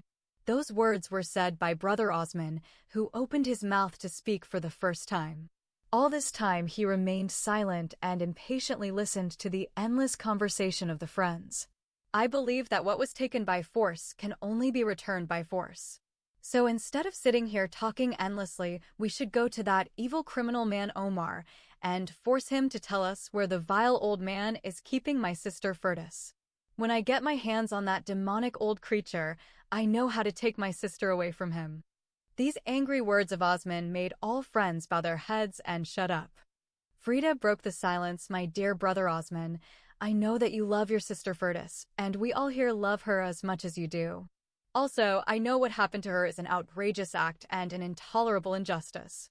Moreover, we are all aware that what happened to our sisters Inisar and Firdaus is an organized crime committed by evil gangsters who manipulated Sharia law to achieve their own selfish goals. If we resort to violence, we may be imprisoned and thus let those evil conspirators escape from their crimes and due punishments. Therefore, my advice to you, my dear brother Osman, and to everyone present in this room, is that the first thing that we must do is to resort to the law to achieve justice and punish those evil conspirators. If that will not avenge us from our enemies, then we can think of other means to free our sister Firdaus from that wicked old man Osman al-Taib and protect our sister Inisar from that corrupt politician Majub al-Halali and his selfish son Hassan. These wise words of Frida not only soothed her brother Osman's anger, but finally put an end to the endless talk of the good friends. The friends learn about Inspector Hussein's cover-up story through their own suspicions and discussions. Salah expresses doubt about the person arrested by Hussein, suggesting that this will help them expose the fabricated narrative. Intisar then proposes that they meet the innocent girl and inform her about the cover-up, which Hussein created to conceal his corruption, and the large bribe he received from Saad Osman al-Taib. Salah agrees to this plan, and the group decides to act on it immediately. Police Inspector Hussein fabricated the cover-up story as a desperate attempt to protect himself and maintain the illusion of authority after the scandal involving bribery and corruption came to light. His motivation was twofold: preserve reputation and authority. Hussein feared that the exposure of his involvement in bribery would not only destroy his career, but also undermine the credibility of the police force. By creating a false narrative, he hoped to deflect attention from his misconduct and present the operation as a legitimate success rather than a compromised mission. Avoid severe punishment. The stakes were extremely high. Bribery and collusion with criminals were offenses that could lead to dismissal, imprisonment, and public disgrace. Fabricating a cover-up story was his way of buying time and mitigating the fallout. Consequences in the plot. The cover-up had cascading effects.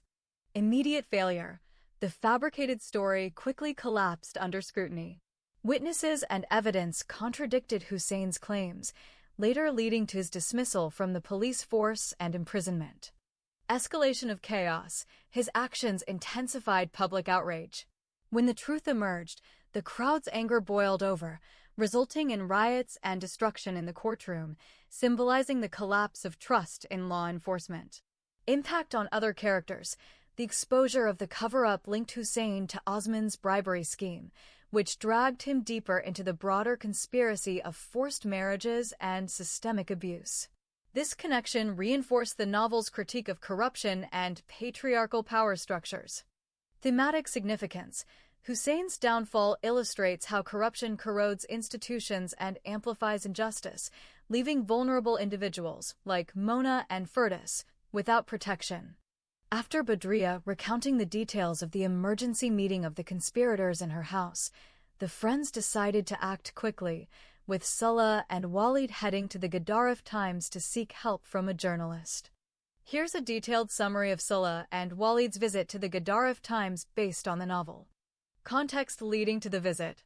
After Badriya recounted to her half-sisters and their friends the details of the emergency meeting of the conspirators, the group of friends realized they needed to act quickly. Salah and Walid took the initiative to leave immediately and head to the headquarters of the Gadaref Times, the city's oldest and most widely read newspaper. Their goal was to meet the journalist who had previously interviewed the innocent girl central to their case and seek assistance in contacting her. Purpose of the visit.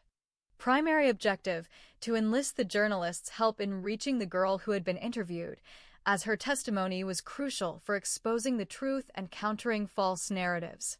Underlying motivation: the friends were deeply concerned about injustice and wanted to ensure the girl's voice was heard in the unfolding legal and social drama. Description of the Gadaref Times.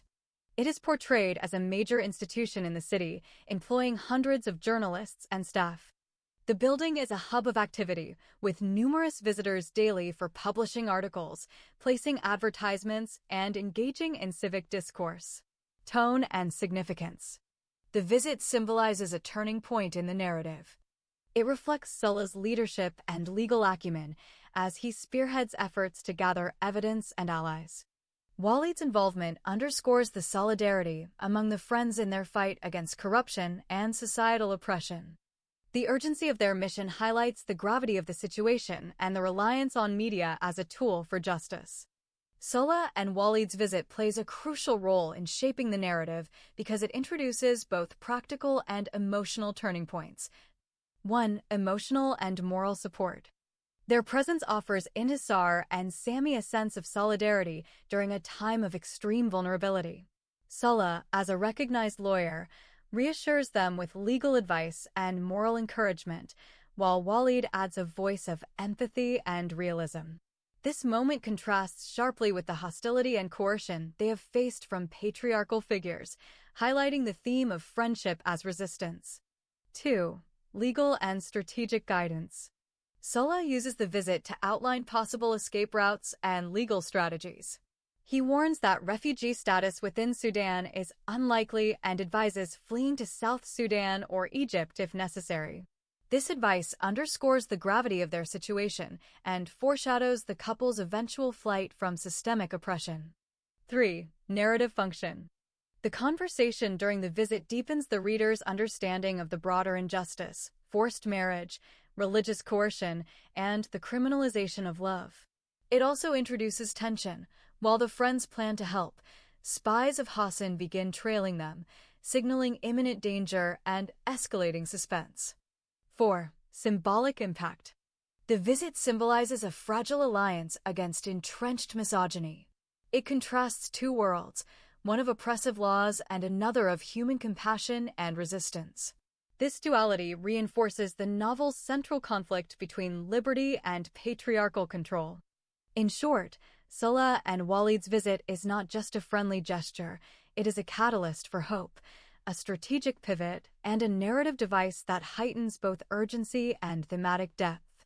The journalist who interviewed the innocent girl Mona is Tariq Shams al-Din Haddad. The text mentions that Mona read her recent interview with this famous journalist in the Gadaref Times newspaper, and later in the dialogue, Shams al-Din himself confirms Sulla and Walid that he conducted the interview with her.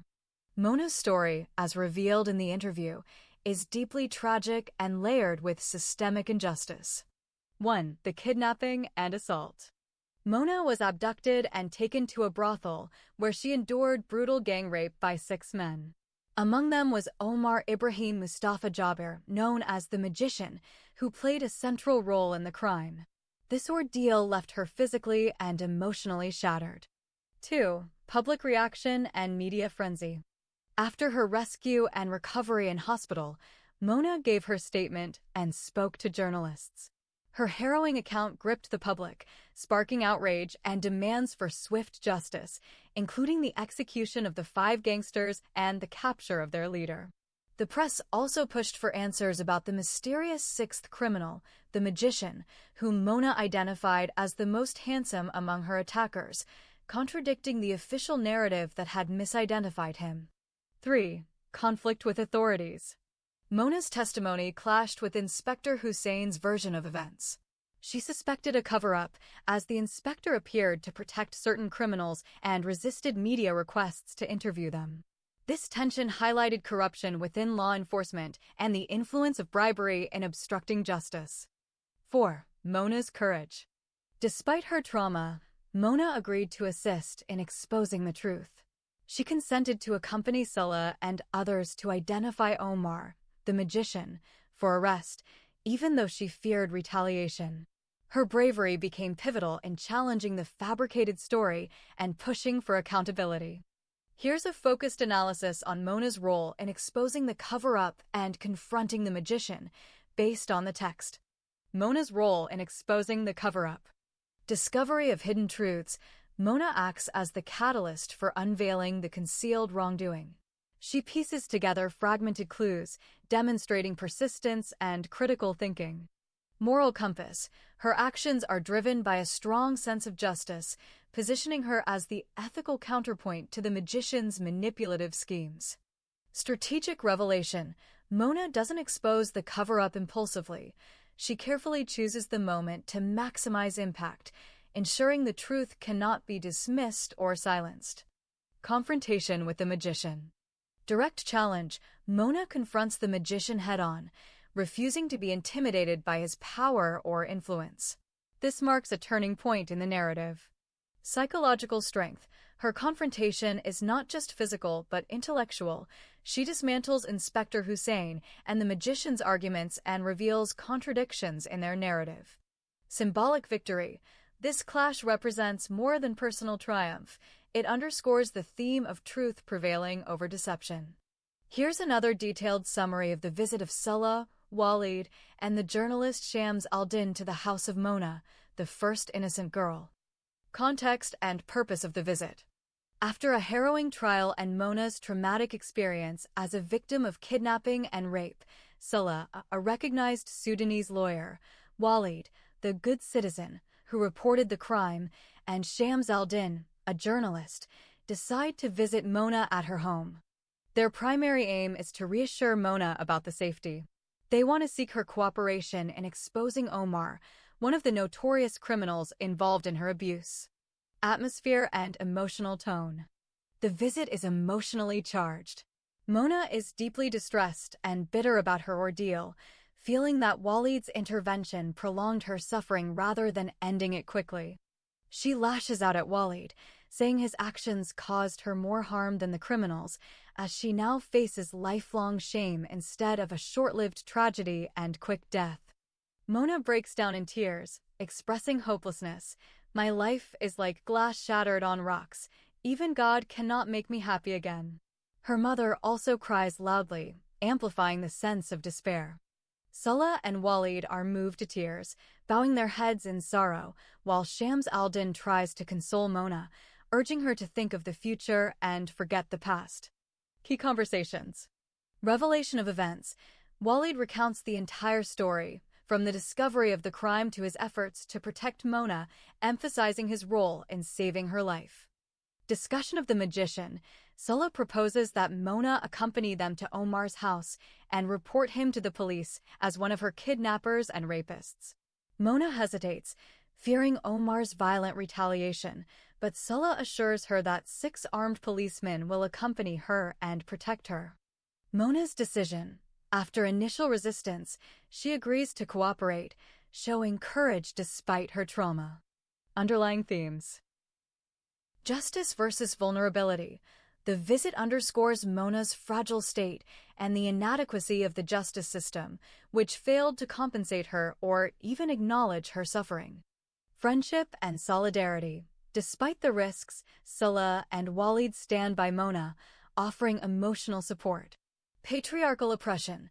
The narrative reflects systemic misogyny. Mona's ordeal is compounded by societal shame and institutional corruption, symbolized by the release of Omar through bribery. Excerpts about the visit of Salah, Walid, and Shams al-Din to the house of the first innocent girl. The first kidnapped and raped innocent girl is known as Mona Salah el-Din Hashim. As Omar told Shakash, she is an incredibly beautiful girl and has an exceptionally sexy body. Being beautiful is not a crime because beauty is a physical virtue and a blessing from God.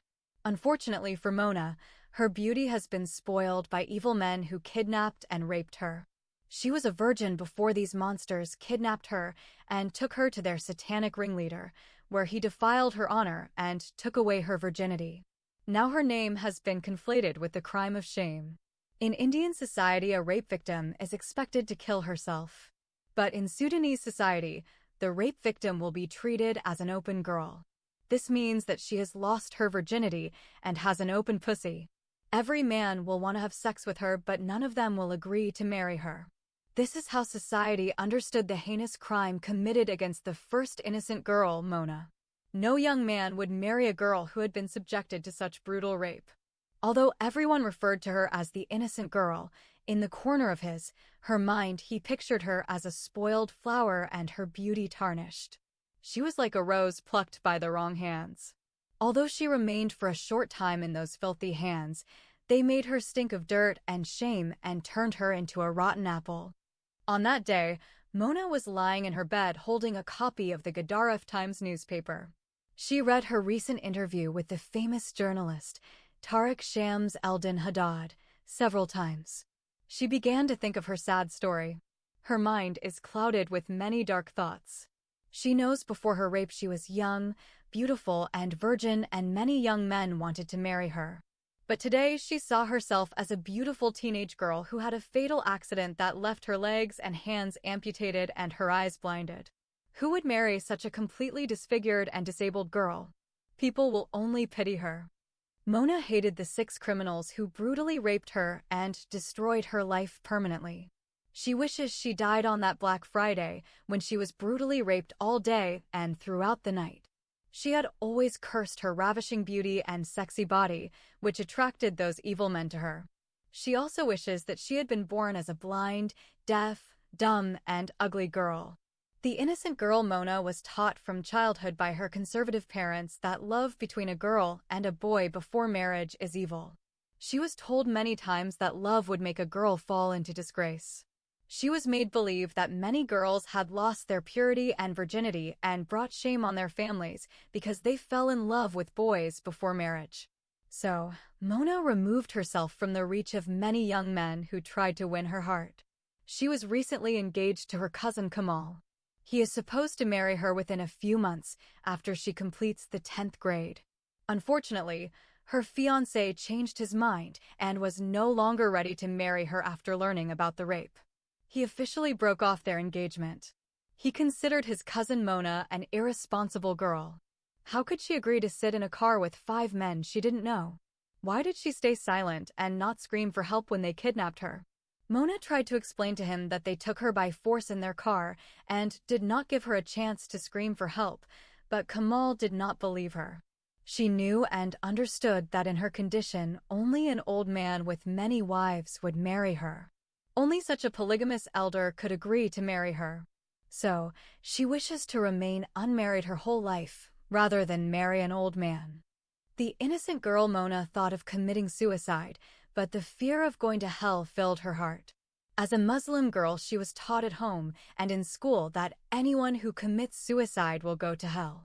She knew that her parents are eager to get rid of her as soon as they found someone willing to marry her. Therefore, the first elder to come would be welcomed. Moreover, Mona wished that she could erase those dark memories from her mind. Her mind always remembers that traumatic experience by day and at night reproduces it as a horrible nightmare. She remembered how she begged for mercy in front of her rapist. She fell at his feet and kissed them. She told him to consider her as his daughter. She did everything to move his heart, but he was a man with a stony heart. He did not pay attention to her screams. He tore her clothes into small pieces. He twisted her hands and put them behind her back until he forced her to fall. After forcing her to fall to her knees, he fell on her delicate body and crushed it with his heavy weight. She was like easy prey or a wild deer that had fallen into the claws of a voracious beast. His long nails scratched her face, neck, shoulders, and breasts. He pulled her hair by force and hit her body. She became a helpless victim in the hands of a human beast. He was a sadistic man who enjoyed sex by torturing his helpless victim. Mona hated to remember what he did to her after that, robbing away her virginity and defiling her purity. She felt that she had become so dirty after being repeatedly raped by the monster man. When her 6 kidnappers brutally raped her, she wished they had doused her in kerosene and set her body on fire. They continued to rape and abuse her body all day and night. During those difficult hours, the innocent girl wished that the roof would fall and kill her along with her rapists. As Mona recalled those difficult hours, she heard the doorbell ring. Her mother opened the door. A few seconds later, she saw 3 young men approaching her. Among them, she recognized the man who recently interviewed her. From the smile on his face, she understood that he was going to reveal some new news about the crime. Mona, I have a pleasant surprise for you. Meet the brave man who saved your life. The man who saved my life? Mona said strangely, What is left of my life to be saved by someone? I meant to say this is the good citizen who notified the police and directed them to the crime scene. Mona turned to Walid Hamza and said angrily, "You have done me more harm than the 6 evil criminals.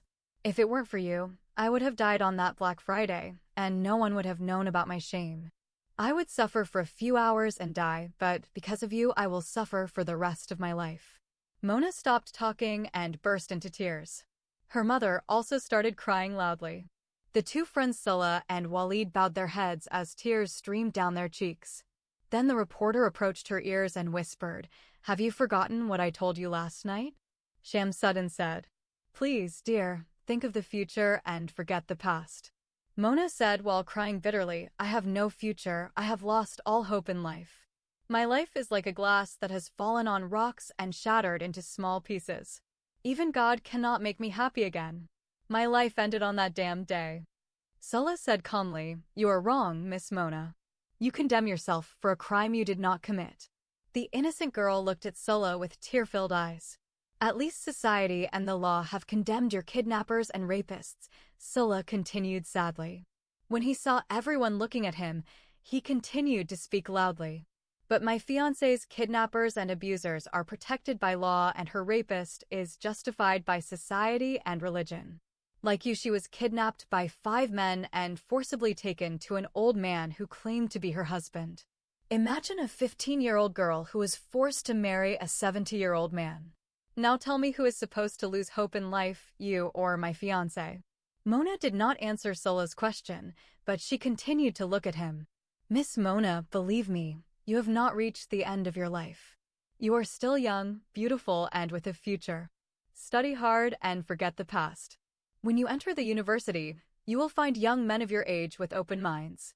Among them, I am sure you will find your life partner who will make you forget your past. Together you can plan your bright future." When Scylla spoke these encouraging words, a faint smile appeared on Mona's lips. The lawyer Scylla resumed his talk. "I am supposed to give up on life, but I will never give up. I will wait for my fiancé all the days of my life." Mona said to him, "You are very loyal to your beloved girlfriend. Because I love her, I will fight every battle for her. But how do you expect the old man to release her again? She legally married him and became his lawful Muslim wife. I do not accept it as marriage. It was just an evil plot. We have to prove that this is not a legal marriage. It is just another vicious crime like the one committed against you. It was also a crime of kidnapping and rape. The only difference is that what happened to you is a criminal case that is disapproved by society and condemned by law, but what happened to my friend is a justified crime. You had been kidnapped by 5 criminals and taken to their evil ringleader, while my girlfriend had been kidnapped from her home by 5 policemen and taken to the vile old man who imprisoned her in his so-called the House of Obedience." "How could the police kidnap a girl from her home?" Mona asked, surprisingly. "The Sharia court issued a verdict of obedience against my girlfriend as a disobedient Muslim wife and sent 5 policemen to take her by force to her so-called legal husband. The Sharia court judge considered the evil plot to be a valid marriage." "How do you prove that marriage is a conspiracy?" asked the first innocent girl. "You are the only person who can help us prove it." Mona, amazed, said, "How is that possible? I am the most defeated and helpless girl on earth. You have come to the wrong person. Believe me, Miss Mona, there is no one in the whole world who can help us but you. I don't expect you to understand me until you hear the whole story from my friend Walid Hamza, the good citizen who saved you." Then Walid told Mona the whole story from the time he discovered the crime of her kidnapping and rape and reported it to the police until he and Scylla decided to seek her help. And when the good citizen finished, the innocent girl looked at the journalist Shams al-Din and said, "No wonder Inspector Hussein Hassan Hassanein does not agree with my statement about the mysterious 6th criminal, nicknamed the Magician." Shams al-Din said, "Yes, you are right." "Now, Miss Mona," Scylla said, "we want you to come with us to Omar's house and then report him to the police as the hidden criminal, one of those kidnappers and rapists who abused you. How do you expect me to stand up to this notorious criminal? He will do anything to escape from capture. He might hurt me or kill me in some other way. You will not face him alone. You will have no less than 6 policemen fully armed and ready for any possible dangerous encounter with the hiding sixth criminal, the magician. Mona insistently said, in this case, I am ready to go with you guys. Here's what the text reveals about the visit of Salah, Walid, Mona, and Shams al-Din to the police station and their report about the magician's hiding place. Context and purpose of the visit. The group went to the police station to expose the whereabouts of the criminal nicknamed the Magician, who was one of Mona's kidnappers and rapists. Salah explained to Mona that they needed her to accompany them to Omar's house, the magician's hiding place, and then identify him to the police as the hidden sixth criminal. Key details of the encounter. Initial discussion. Salah reassured Mona that she would not face the criminal alone. He promised that at least 6 armed policemen would be present to handle any danger. Mona agreed to go after being assured of protection. Meeting with Shams al-Din. At the newspaper headquarters, Salah asked journalist Shams al-Din for a private place to discuss the matter. They moved to the interview room, where Walid introduced himself as the good citizen who had previously directed the police to the crime scene. Revelation about the magician. Walid confirmed the identity of the magician and explained that Mona had earlier described him in her interview with the journalist Shams al-Din as the most handsome among her kidnappers. He also revealed corruption. The magician had been released earlier due to a large bribe paid by Osman al-Taib to Police Inspector Hussein. Police action. After their report, the plan was to proceed to Omar's house with Mona and the armed policemen to arrest the magician. In the text, Sergeant Mohammed Abdul Nabi becomes serious, orders his men to prepare for an arrest, and then hangs a banner stating, "This police office is officially transformed to the Rowena area. Accordingly, no further complaint will be accepted here." This shows that the sergeant is not merely reluctant, but actively enforcing a policy to stop receiving complaints. The reason appears to be a shift in the office's operational focus, transforming it into a specialized zone, Rowena area, which means handling complaints is no longer part of its remit. His priority is law enforcement and arrest operations, not administrative grievance handling. The sergeant's decision to transform the police office into the Rowena area and stop accepting further complaints has profound consequences for the complainants. 1. Immediate denial of justice. By declaring that no further complaints would be accepted, the sergeant effectively shuts down any legal avenue for the victims to seek help. This means their grievances, whether about extortion, kidnapping, or abuse, are dismissed without investigation, leaving them vulnerable to further harm. 2. Escalation of criminal activity. The conspirators, upon learning of the sergeant's stance, proceed with their plan to pay off the blackmailer and arrange for the teenage girl Badria to be handed over to her husband Walid. The absence of police intervention emboldens them, allowing exploitation and violence to continue unchecked. 3. Psychological and social impact. For complainants, this decision reinforces feelings of helplessness and betrayal. They approached law enforcement expecting protection, but instead face institutional complicity. This deepens their despair and perpetuates the cycle of fear and silence within the community. 4. Broader symbolism. The sergeant's act symbolizes systemic corruption and patriarchal control, the very themes the narrative critiques. It shows how authority figures can manipulate legal structures to serve power rather than justice, amplifying the novel's portrayal of institutional failure. Salah, Mona, Walid, and Shams al-Din managed to persuade Sergeant Abdelnabi by using a combination of persistence and strategic reasoning. Collective pressure. They approached him as a united group, which gave their complaint more weight and credibility. Appeal to duty. They emphasized the sergeant's responsibility to uphold justice and follow proper procedures, framing the acceptance of their complaint as part of his official duty. Moral argument. They highlighted the seriousness of the issue and its implications for fairness, making it difficult for him to dismiss their concerns without appearing negligent. Practical persuasion. They reassured him that accepting the complaint would not cause undue trouble, presenting it as a straightforward and necessary step. The text provides a detailed account of the tense meeting at the police station involving Sergeant Abdulnabi and the four visitors, Sulla, Mona, Walid, and Shams el-Din, who came to report Omar's hideout. Key points of the conversation. Purpose of visit. The group arrives with the urgent intention of exposing Omar's location. Their tone reflects both fear and determination, as Omar is implicated in heinous crimes, including kidnapping and rape. Sergeant Abdulnabi's approach. He begins by questioning their motives and the credibility of their information. His interrogation style is stern, emphasizing the legal consequences of withholding or fabricating details. He insists on clarity before committing police resources. Revelations about Omar. Walid plays a pivotal role here.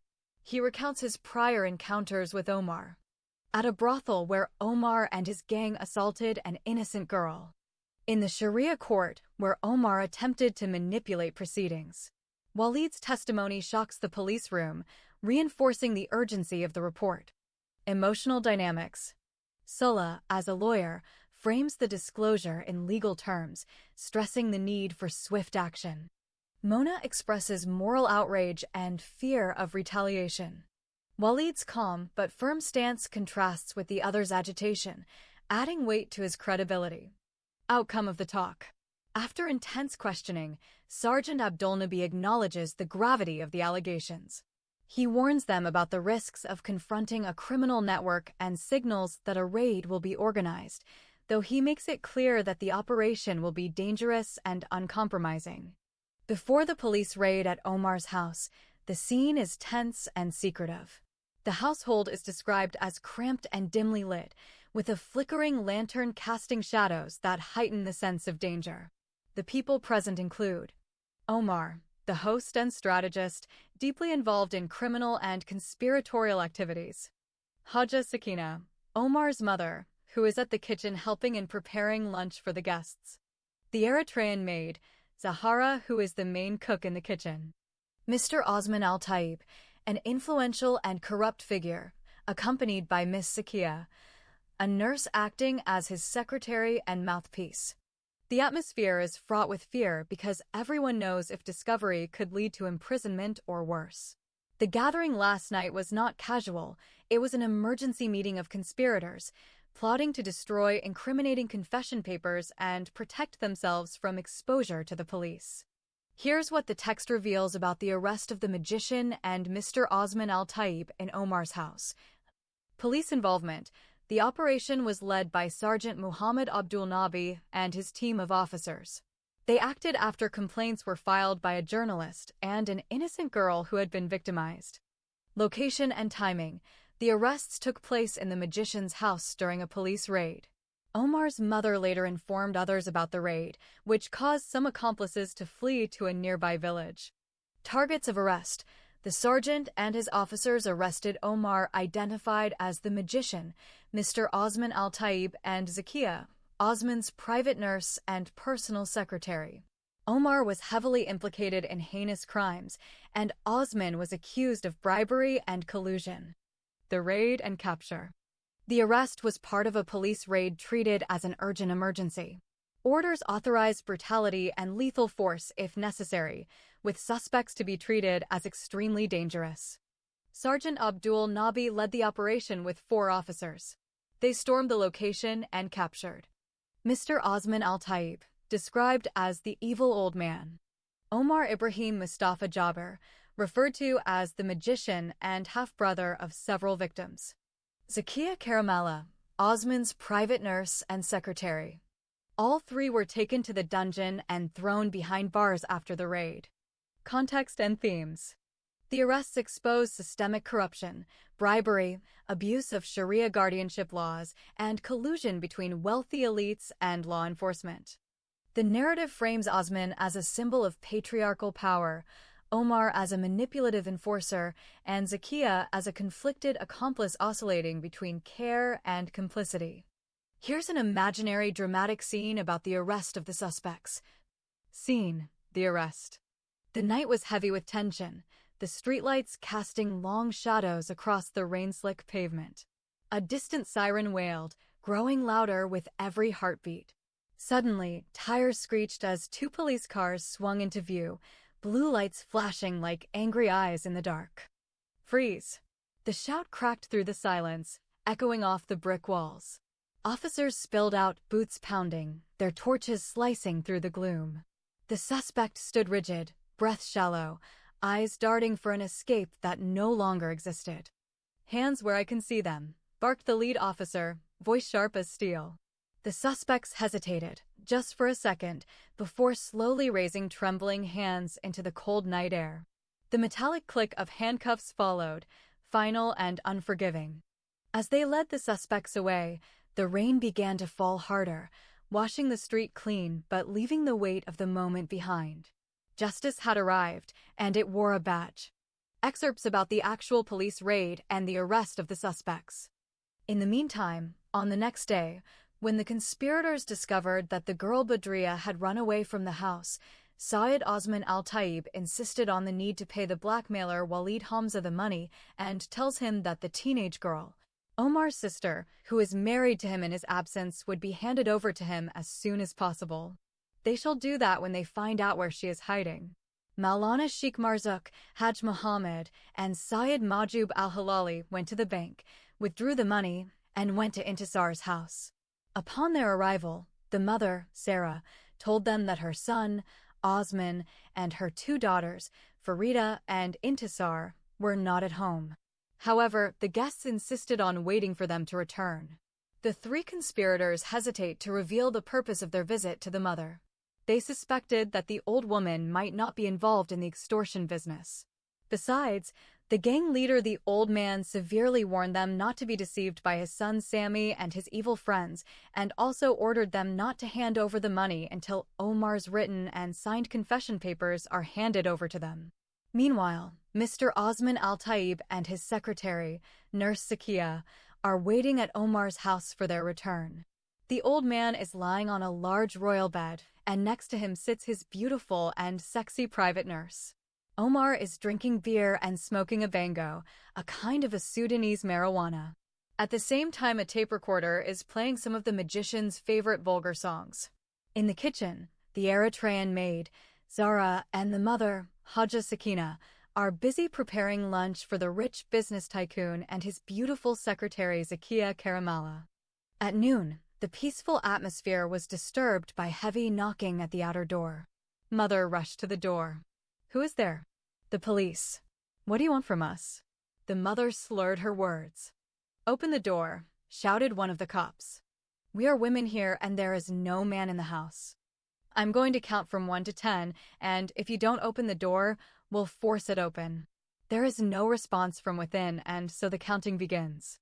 1, 2, 3, 4, 5, 6, 7. The frightened mother opened the door and stood aside to see the police. Immediately, 5 armed policemen, 3 young men, and a beautiful girl entered the house. The policemen immediately spread out in different directions in search of the 6th criminal, the magician Omar. The first person found is the notorious criminal himself. He's hiding under the bed. The policemen dragged him outside and handcuffed him.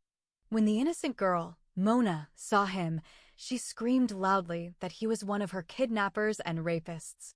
Then she kicked, slapped, and spit in his face until the cops pulled her away before she could kill him. The search resumed again, and the lovely nurse Sakia has been found hiding inside a large closet. She is dragged outside and forced to kneel beside the criminal Omar. The policemen continued their search again, and the 3rd person was discovered hiding inside the toilet. The police knocked hard on the door, but he did not answer. As a result, Sergeant Muhammad Abdul Nabi started counting from 1 to 10. When the count was over and the door was not opened, he ordered his men to demolish it. 2 policemen held each other for a 1 to 3 count and rushed towards the door, shoving it with their shoulders, breaking it open. The 3rd suspect was found inside the toilet, shaking in extreme panic. The police pulled him out and forced him to kneel next to the 2 other suspects. The search has resumed again. Omar's mother and her Eritrean maid Zahara were found hiding in the kitchen. The maid is a beautiful teenage Eritrean refugee girl named Zara Abdi. Neither she nor the mother were arrested. The search has resumed. When no more people were found hiding anywhere, the search was halted. Frightened, Haja Sakina cried and pleaded with the policemen not to arrest her sick son. Police officers ignored her pleadings. The suspects were then tied up and taken to the police van outside the house.